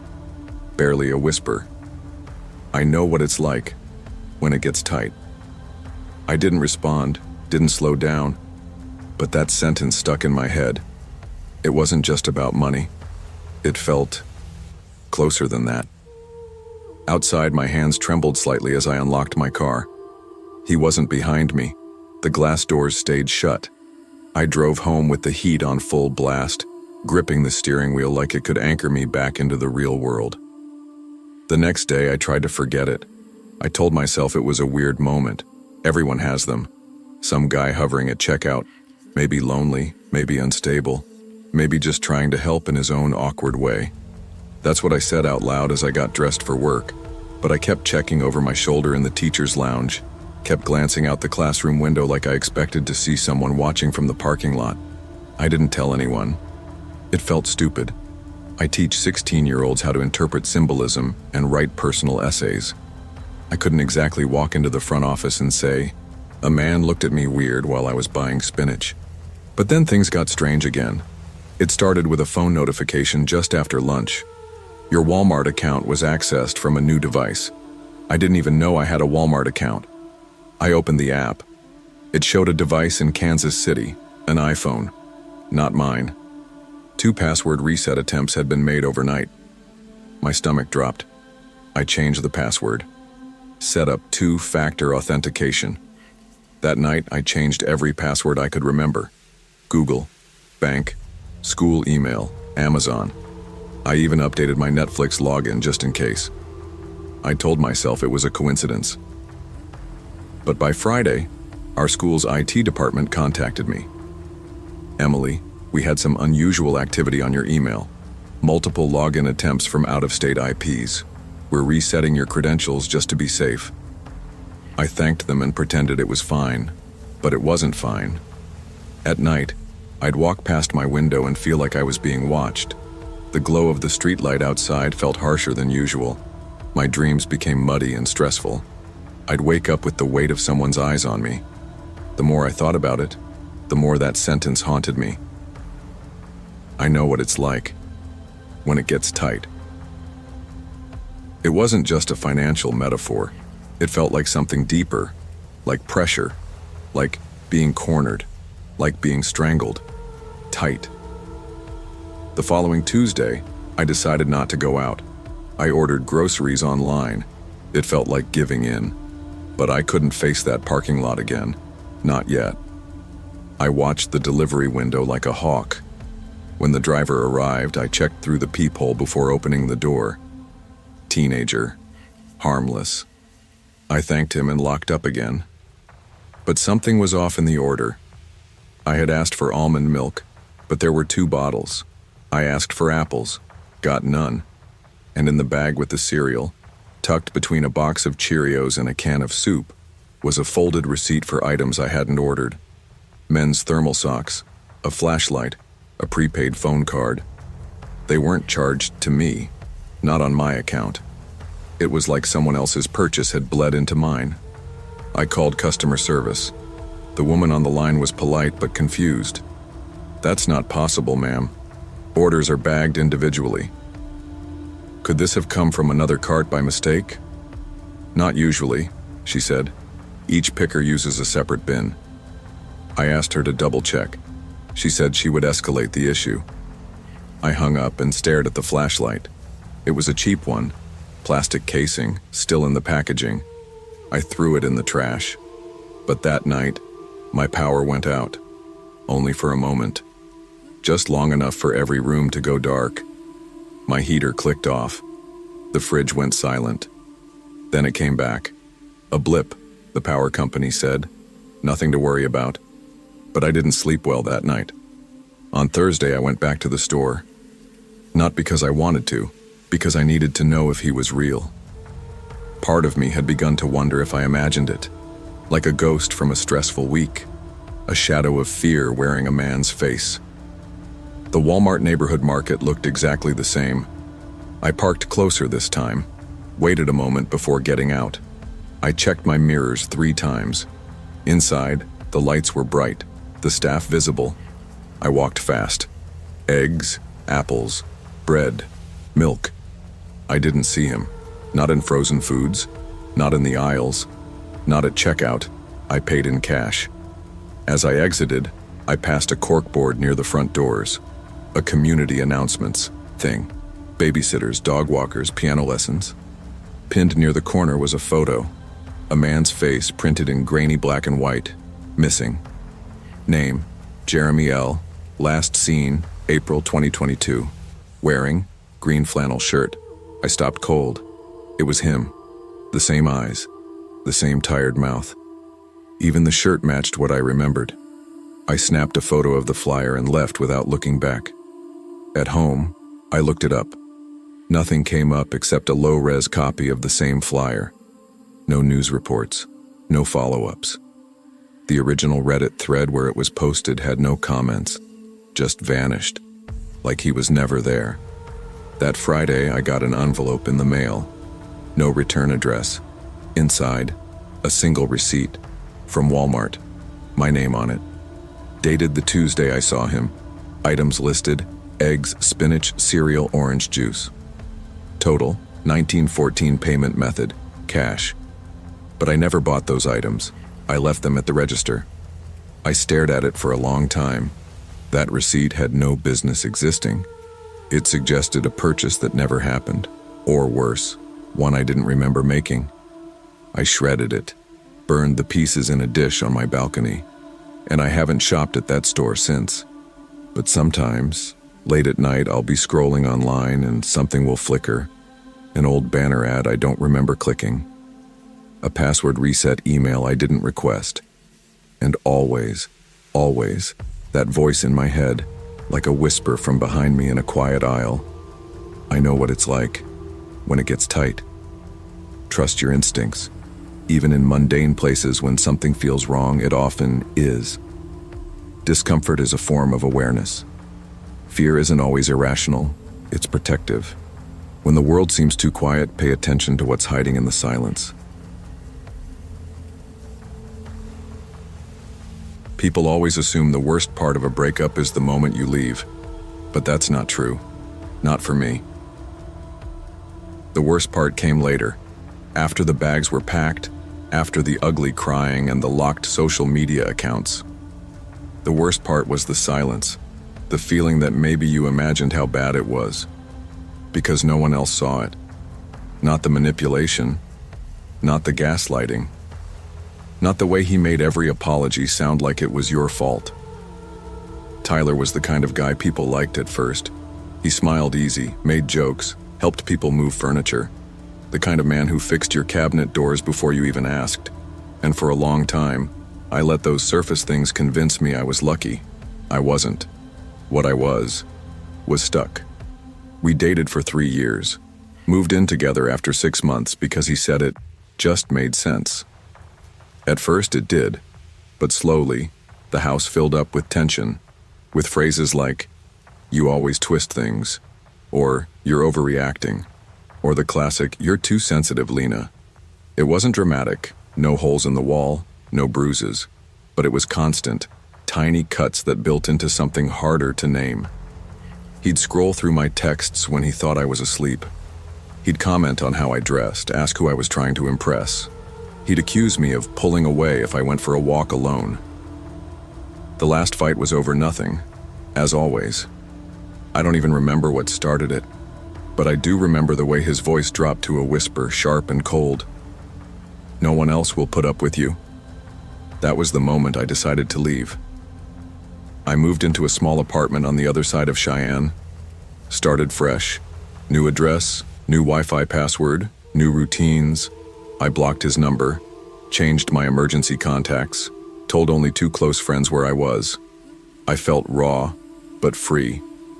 The world was quieter without him in it, until that Friday night at Walmart. I remember the sky looked strange that night. It had that muted gray-orange hue that makes it feel like something's about to happen, even if nothing does. I hadn't planned to go out. I was curled up on the couch in sweatpants, scrolling through my phone, half watching an old movie. But I realized I was out of toothpaste, and milk, and frozen dinners. Living alone teaches you fast that if you don't take care of it, no one else will. So I grabbed my coat and keys, drove out to the Walmart on Prairie Ave. It was after 9. Quiet. The kind of late where the store hums like it's trying to sleep.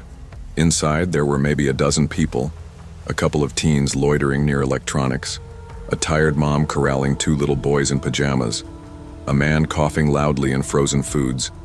I moved fast, grabbed the milk, toothpaste, and a microwave pasta thing I'd regret later. I didn't linger. I was heading to the checkout when I saw him. Tyler, leaning against a light pole at the edge of the parking lot, arms crossed, one boot resting on the concrete base like he owned the place. My brain short-circuited. I dropped the milk. It hit the floor with a hollow thud and rolled, leaving a trail. I didn't pick it up. He shouldn't have been there. He didn't know where I lived. I hadn't told him anything. Hadn't contacted him. How did he know? He looked thinner. Hair messier. Jacket half-zipped. But the way he stared, like he was waiting for me, that hadn't changed. Then he started walking toward the store entrance, and I panicked. I didn't run. I told myself not to run. Running meant attention, a scene. And if there's one thing I learned from Tyler, it's that public scenes were his favorite kind of manipulation. So I walked quickly, left the basket, kept my eyes forward, didn't give him anything. "Lena," he called, his voice just loud enough to echo in that empty parking lot. "Wait. Come on." I kept walking. "You blocked me, remember? You think that's fair?" He was slurring a little. Not falling down drunk, but off enough that it made everything feel less stable. "Please," he said again. "I just want to talk." I clicked my car remote twice and opened the driver's door, heart hammering. He picked up his pace. We were everything to each other, Lena. I got in, slammed the door, locked it. His hand slapped the window just as I turned the key. "You think you can erase me?" The way he said it made my blood run cold. Like it wasn't just about our relationship, it was something darker. Like I'd broken a rule he didn't think I had the right to break. I reversed hard out of the spot and drove off. He was yelling something, but I couldn't hear it. My ears were ringing. His old black Chevy was still parked on the far end. I saw him run toward it in the mirror. I didn't take my usual route home. Instead, I zigzagged through neighborhoods, ducked into a strip mall, even parked behind an abandoned diner and killed the engine.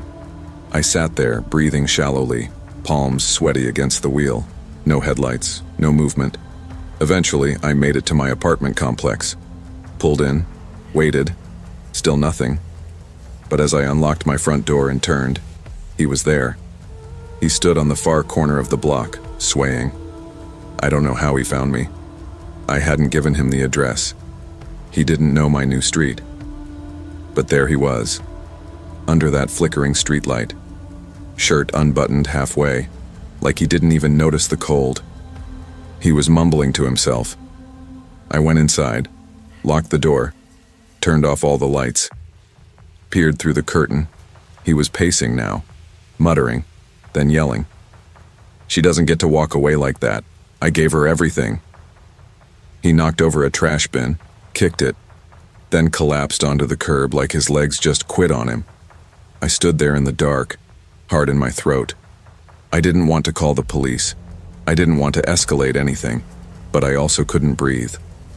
Then he got up again, staggered into the street, still shouting at no one, just rage and heartbreak spewing into the night. And then the headlights came. A white box truck, fast. It didn't slow down. He turned just as it reached him. The sound, it wasn't like in movies. There was no screech, no dramatic smash, just a dull, sickening thud. His body hit the pavement like it wasn't real. The truck pulled over, its hazard lights flickering.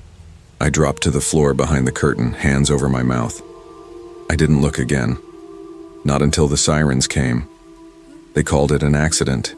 He was intoxicated, disoriented, a pedestrian in the middle of a poorly lit street. No drugs in his system, no suicide note, just a tragic end to a troubled man. That's what the news said. 2 paragraphs in the local column. Nothing about how he found me. Nothing about how he screamed my name just moments before. I didn't go to the memorial. I didn't speak to his family. But I did write down everything that happened. Every word. Every time he twisted love into control. Every lie I told myself to stay longer. It's been months now. And I still flinch when I hear certain voices. Still double-check my locks. Still dream about the impact. I didn't want him dead. That's the part that's hardest to explain. I just wanted him gone. He was the first person I ever loved. And the last person who ever made me afraid to breathe. His last words to me weren't spoken. They were screamed through a parking lot, wrapped in desperation. And I hear them sometimes in the quiet, when I let myself remember. You think you can erase me? No, Tyler, I can't erase you, but I can survive you. Leaving isn't the end of fear, but it's the beginning of freedom. Emotional abuse doesn't always leave visible scars, but it does leave weight. Fear, guilt, confusion. Trust your instincts. No apology or memory is worth losing yourself. You don't owe anyone your peace, especially the ones who broke it. It's strange how quickly normal can turn to danger. For most people, Friday nights meant dinner out, movie plans, noise, and laughter. For me, they meant Walmart. Every Friday after I clocked out of my second part-time job, I picked up Noah, and we'd stop at the Stillwater Supercenter for groceries. It was our routine, predictable, familiar. I always tried to keep things steady for him. Noah's 15. He's my little brother, but in a lot of ways, I'm more like his guardian. Our parents passed away 3 years ago, and it's been the 2 of us ever since. He's autistic, verbal but easily overstimulated, especially by loud or unpredictable noises. Sudden changes in energy throw him. A toddler's scream. Someone slamming a shopping cart. Raised voices. They all hit him like a fire alarm inside his skull. That's why we always had a plan. I carried his noise-canceling headphones in my bag, practiced breathing exercises with him in the car, and stuck to the outer aisles where it was quieter. I knew how to read his signs. The hand tapping, the shallow breathing, the clenched jaw. That night, though, things felt off from the moment we walked in. The store was louder than usual. Shelves half-stocked, carts jammed in every aisle. Kids were crying. A man near the pharmacy was pacing with his phone, yelling into it like the person on the other end was a mile away. I instinctively reached for Noah's hand, felt him tense. We moved through produce and frozen foods quickly. Milk, rice, a couple of frozen dinners, canned beans. Noah was doing okay. Quiet but alert, hanging onto my elbow. Then we got to the dairy aisle, and he started to spiral. Noah dropped his armful of groceries without warning. His hands flew to his ears, and he crouched, rocking lightly. I immediately crouched with him, blocking him from the oncoming cart traffic. "Breathe with me," I said softly. "In through the nose. 1, 2, out through the mouth." He tapped his thighs like a metronome. I reached into my bag and handed him the headphones. He shoved them on quickly, then looked at me, eyes wide, pleading for calm. I nodded, holding his shoulders gently. It wasn't the worst episode. We'd had worse. I was getting him to stabilize. His breathing was slowing when I heard the voice. Louder than anyone else. The man from earlier. Not on the phone anymore. He was in full meltdown mode. "Y'all think I don't see what you're doing, following me around like I'm some criminal. What's your problem, huh?" He was yelling at a Walmart employee, an older man, maybe in his 60s, wearing a yellow vest. The employee looked startled but was trying to keep his tone low. The man wasn't having it. He accused the employee of watching him, then turned his attention to another customer who happened to glance his way. "What you looking at, huh? Think you're better than me?" I pulled Noah to his feet gently. We started to move away. I didn't want us anywhere near that scene, but we weren't fast enough. He saw us.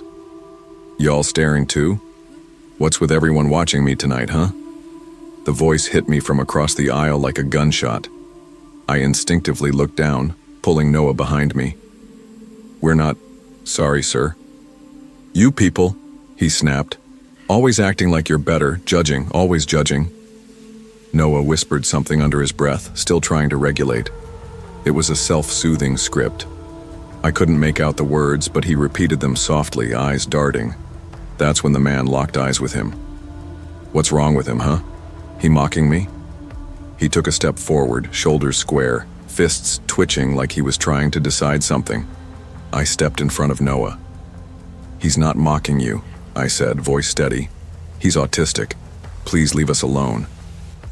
That word, autistic, it was like I lit a fuse. The man's jaw clenched, his nostrils flared, and for a second, I thought he was going to hit me. But then mercifully a store manager appeared. Mid-30s, tie half loose, holding a walkie-talkie like it was a badge. He placed himself between us and the man immediately, voice calm but direct. "Sir, I need you to come with me. Let's take a walk. Right now." "I'm not doing anything," the man barked. "She started talking to me." "She asked you to walk away," the manager said. The man stood still, then muttered something I couldn't hear. Something dark. He turned and walked off with the manager behind him. I exhaled so hard my vision blurred. Noah was clinging to my arm, eyes glazed with shock. We made it to the checkout. Self-service. I scanned fast. Eggs, oatmeal, soap. I didn't even check prices, just paid and pushed the cart like we were escaping a fire. When we got to the car, I told myself it was over, but it wasn't. We loaded the bags quickly. I got Noah buckled in first, then threw everything else in the trunk. My hands were still shaking as I slid into the driver's seat. I started the car, headlights clicking on against the dusk. The sky had gone deep gray blue, almost purple. I remember thinking, let's just go. Let's get home. I shifted into reverse, and then I saw him, standing directly behind the car. The man, smiling. My chest collapsed in on itself.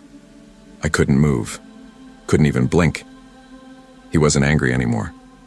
He looked amused, like this was a game he was winning. I tapped the horn lightly, a warning. He didn't flinch, just tilted his head like a dog hearing something strange. I glanced at Noah. He was watching, confused but not yet scared. I needed to keep it that way. "Sir, please move," I said, window still closed. He raised one hand and waved, then punched the rear window. Hard. I yelped. Noah jolted. The second punch came before I could think, louder, closer, like it might crack the glass. I slammed the car into reverse and hit the gas, not hard enough to hit him, but fast enough to push him back. He stumbled, caught off balance, and I swerved out of the space, tires screeching. I didn't stop, didn't even look back. We blew past the red light at the next intersection, didn't slow down until we hit Main Street. Only then did I pull over. I checked on Noah. His headphones were on, but he was curled up, hands over his face. "I'm sorry," I whispered. He didn't answer. Later that night, the police told me what I already suspected. The man had a record, multiple assault charges over the past decade, trespassing, disturbing the peace. One incident at a fast food place where he'd locked himself in a restroom and punched a mirror. Another at a bus station where he'd attacked someone for looking at him too long. He'd been banned from stores before. Mental health episodes were part of it, they said, but that didn't make him any less dangerous. I filed a report. They pulled surveillance footage, promised to follow up, but I could tell by the way they spoke that nothing would really come of it. Because we got away. Because it didn't get bad enough. I lay awake that night, staring at the ceiling, playing it over and over. What if we'd left the store 2 minutes later? What if I hadn't noticed him behind the car? What if there had been no manager nearby? Noah wouldn't have been able to run, not with all that noise, not in the dark. He would have frozen or panicked or shut down completely. And me? I don't know what I would have done. But I do know this. Walking away doesn't always keep you safe. Sometimes danger follows. Staying alert can save your life. But speaking up can save someone else's. We're often told to avoid confrontation, to walk away.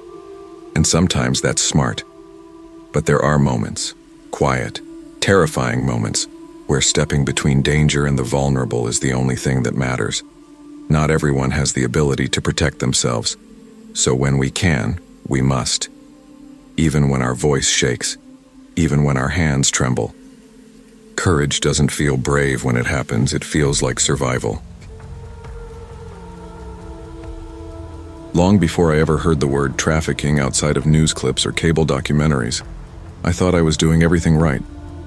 I was a single mom, working full-time at a medical clinic on the south side of Albuquerque, trying to juggle rent, snacks, bedtime routines, and a 4-year-old who still thought I was magic. My name's Callie Mendez. I was 28 the year it happened. Sierra had just started pre-K. I had just gotten out of a nasty breakup, the kind that makes you question if your gut instinct is worth a damn. We had just moved to a smaller apartment closer to my job. It wasn't perfect, but it was safer, more residential, neighbors who waved, a few moms with strollers around the complex. I was trying to reset our lives. And if I'm being honest, I was doing okay. Or I thought I was.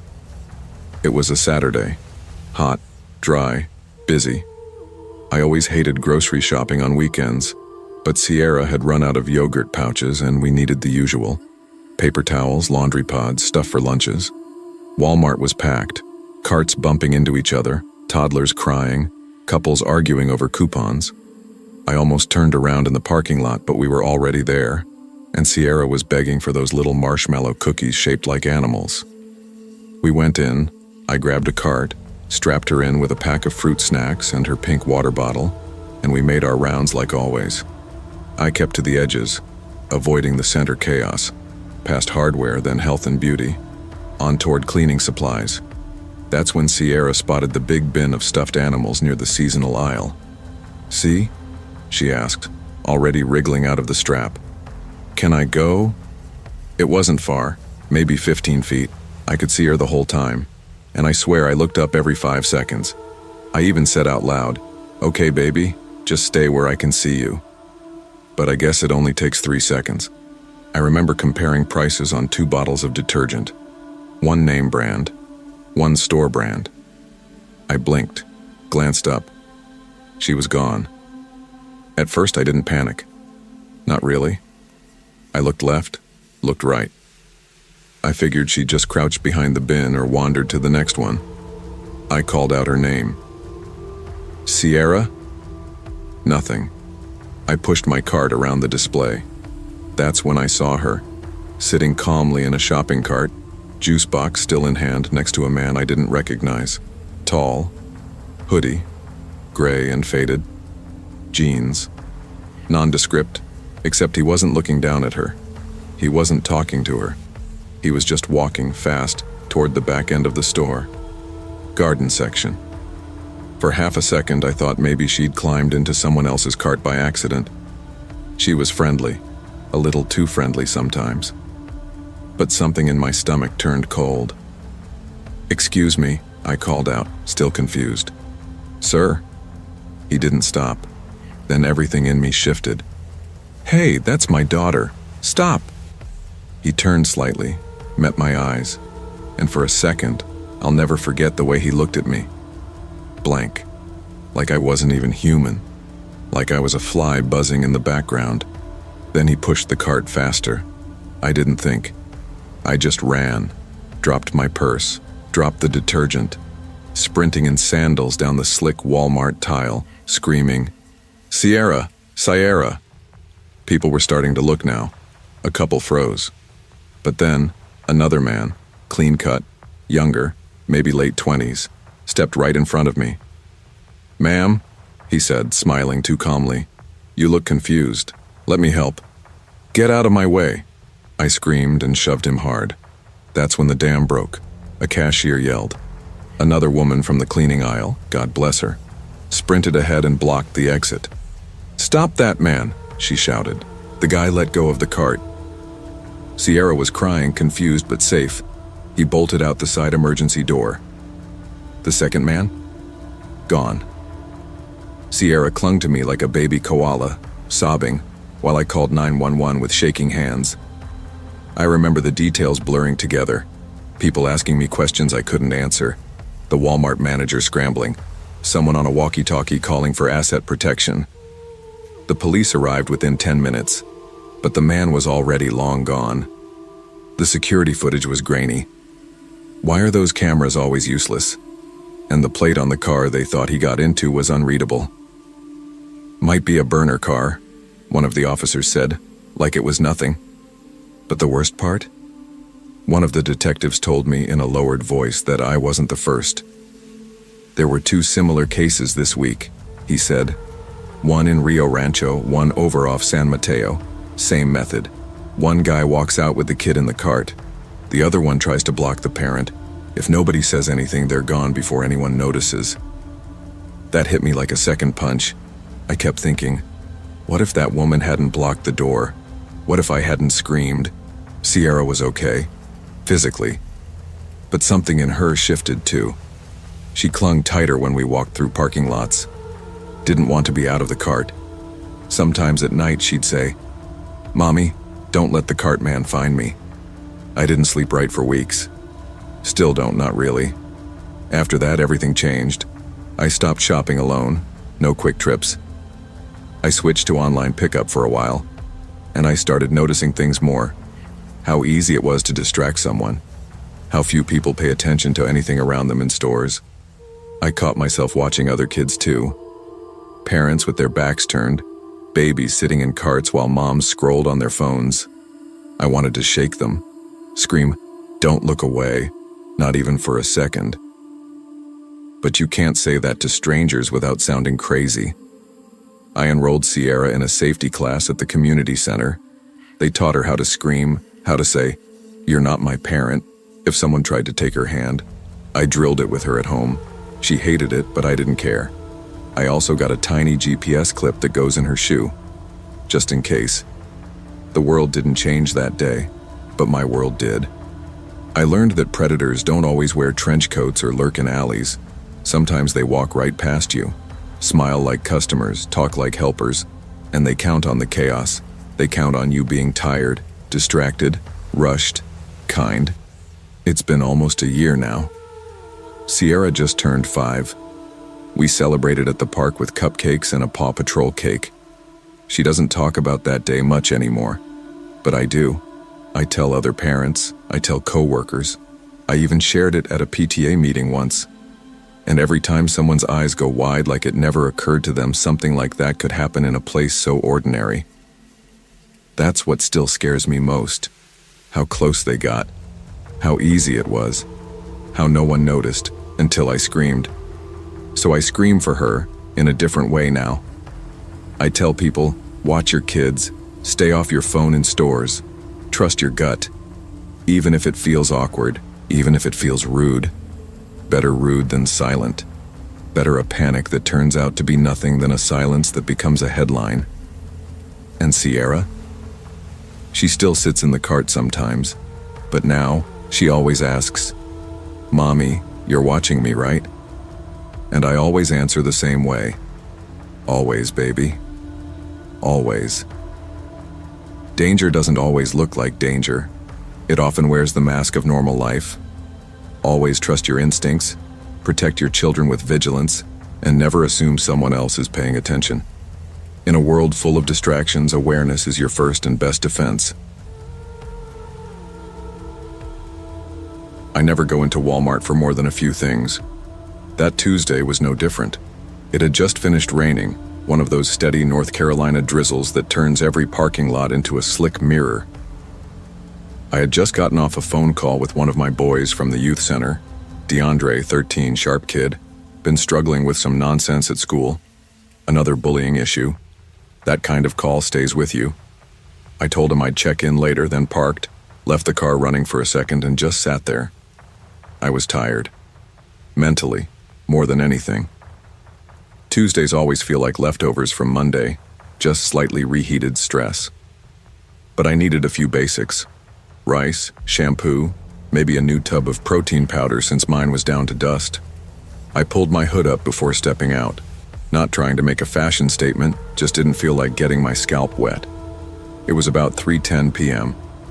Not many people inside, mostly older folks and a few moms with little kids. The fluorescent lights buzzed above like they always do, giving the whole place that washed-out look. I moved quickly, sticking to my list.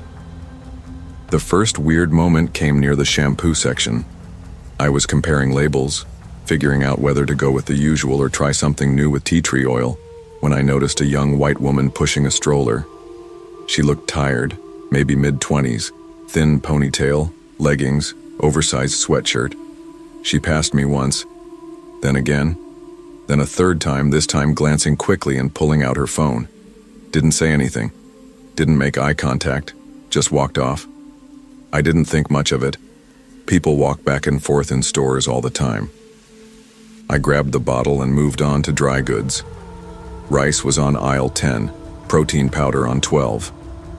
I remember that clearly because I was moving fast, trying to beat after-school traffic on the main roads. It wasn't until I reached self-checkout that I felt the eyes on me. I had 3 things in my hands. No cart, no basket.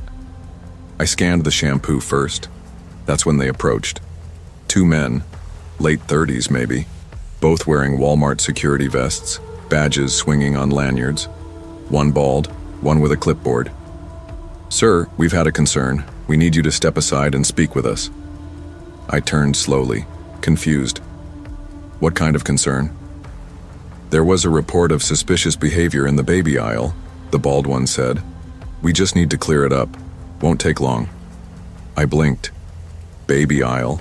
I haven't even been near the baby aisle. The one with the clipboard motioned politely but firmly.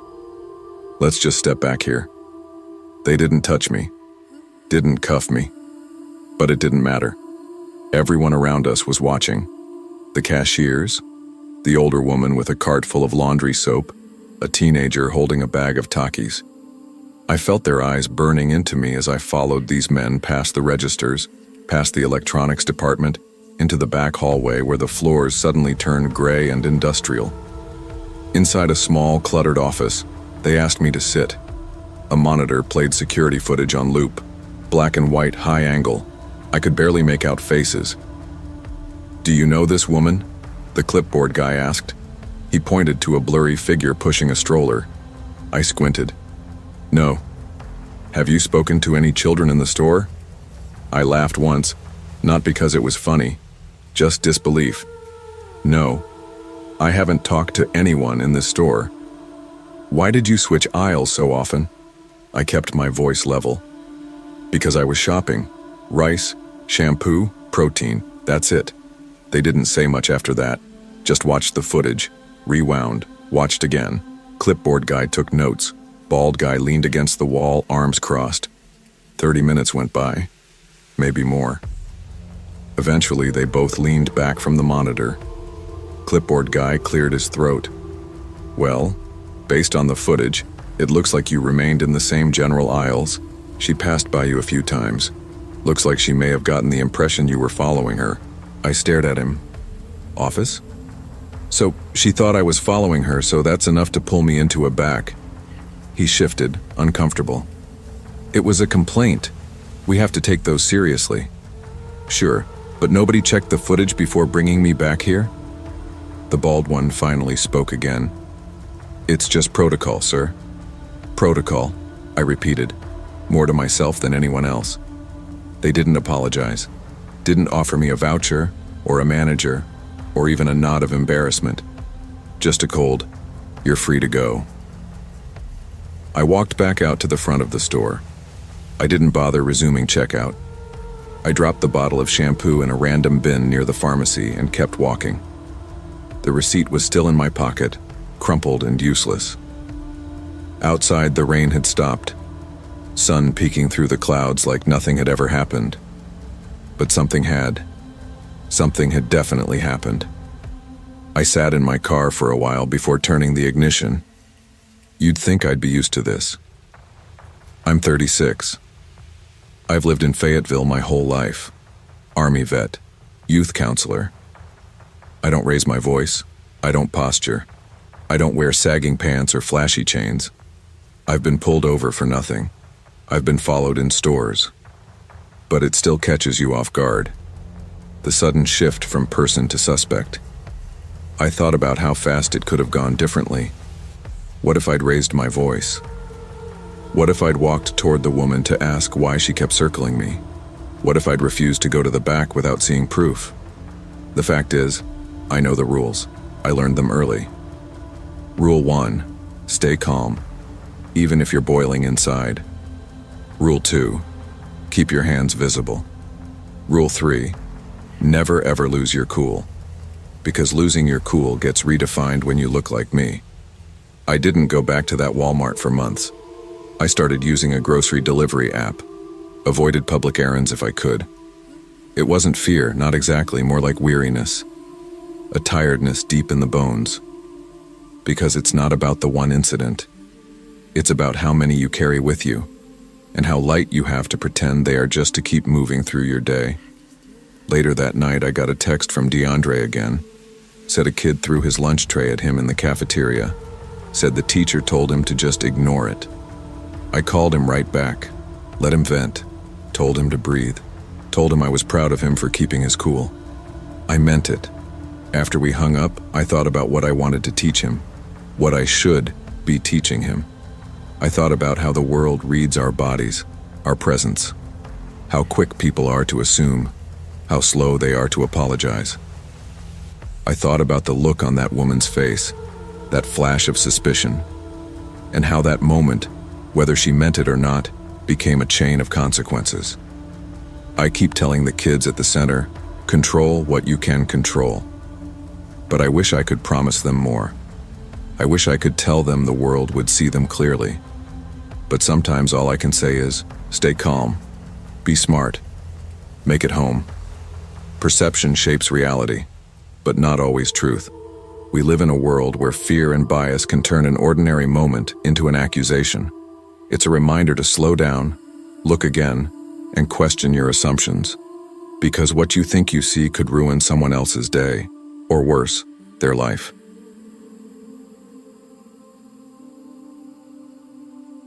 People think being big means you're confident, that when you've got broad shoulders, thick arms, and that ex-football frame, nothing gets under your skin.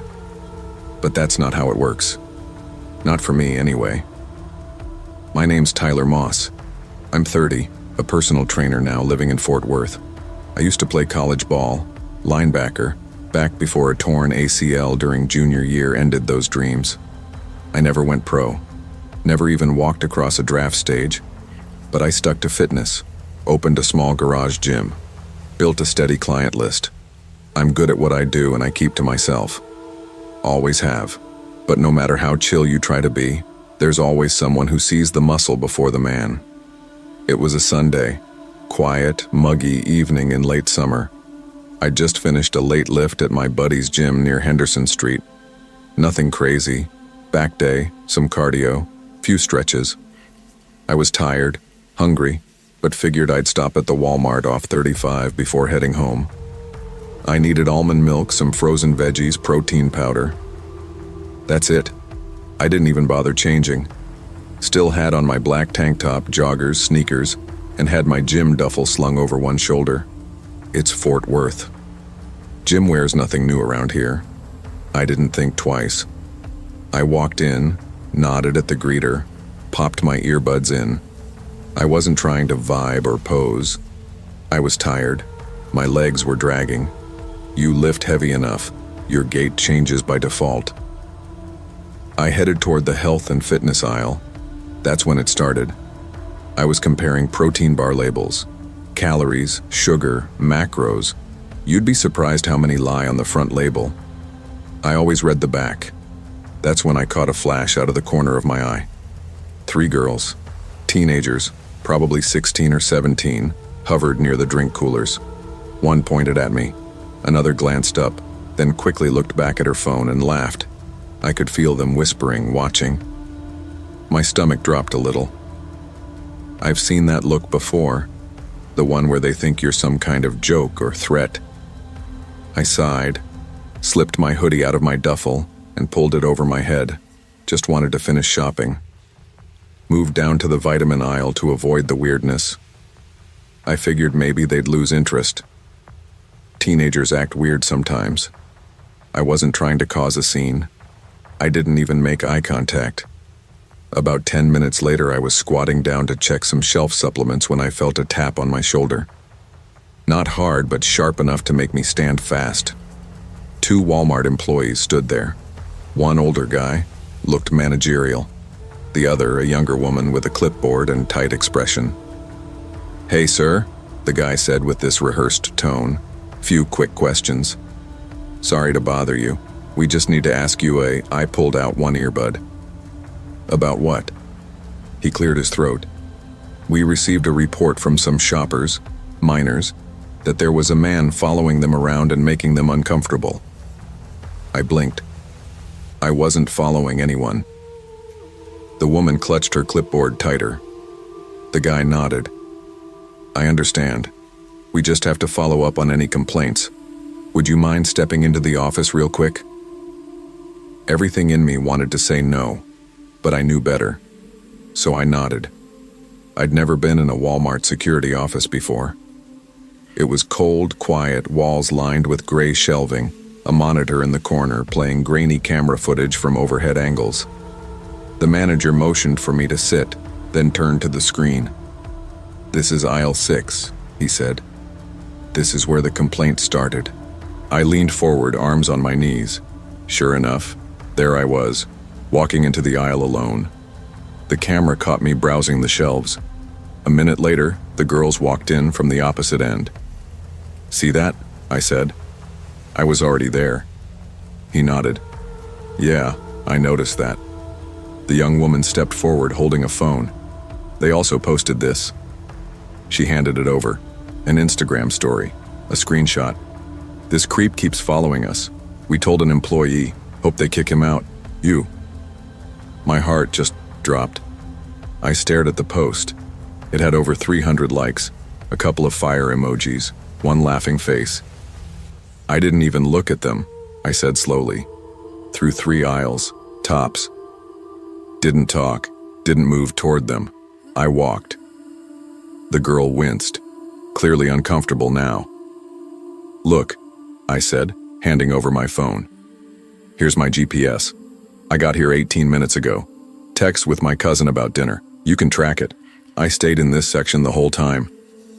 They reviewed everything. It all checked out. No interaction, no movement toward them, just proximity. The manager nodded. "You're good, man. Sorry again. Just, you know how things are now." I stood up slowly. "Yeah, I know." Walking out, I saw them, the girls near checkout laughing, one still staring at her phone. "He looks so mad, LOL. I heard one whisper. They never even saw me glance their way. I didn't speak, didn't scowl, just walked past them and out the door.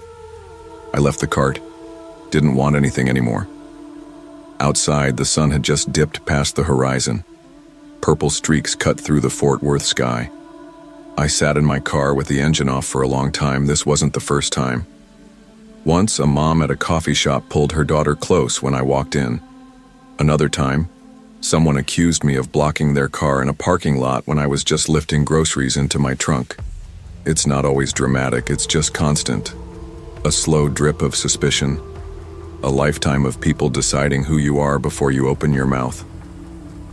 I didn't cry, but my hands shook for a bit. Not from anger, from exhaustion. The weight I carry, it's not all muscle. I didn't go to the gym the next morning.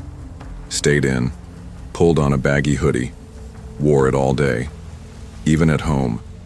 It's wild how fast one lie can feel truer than your whole lived experience.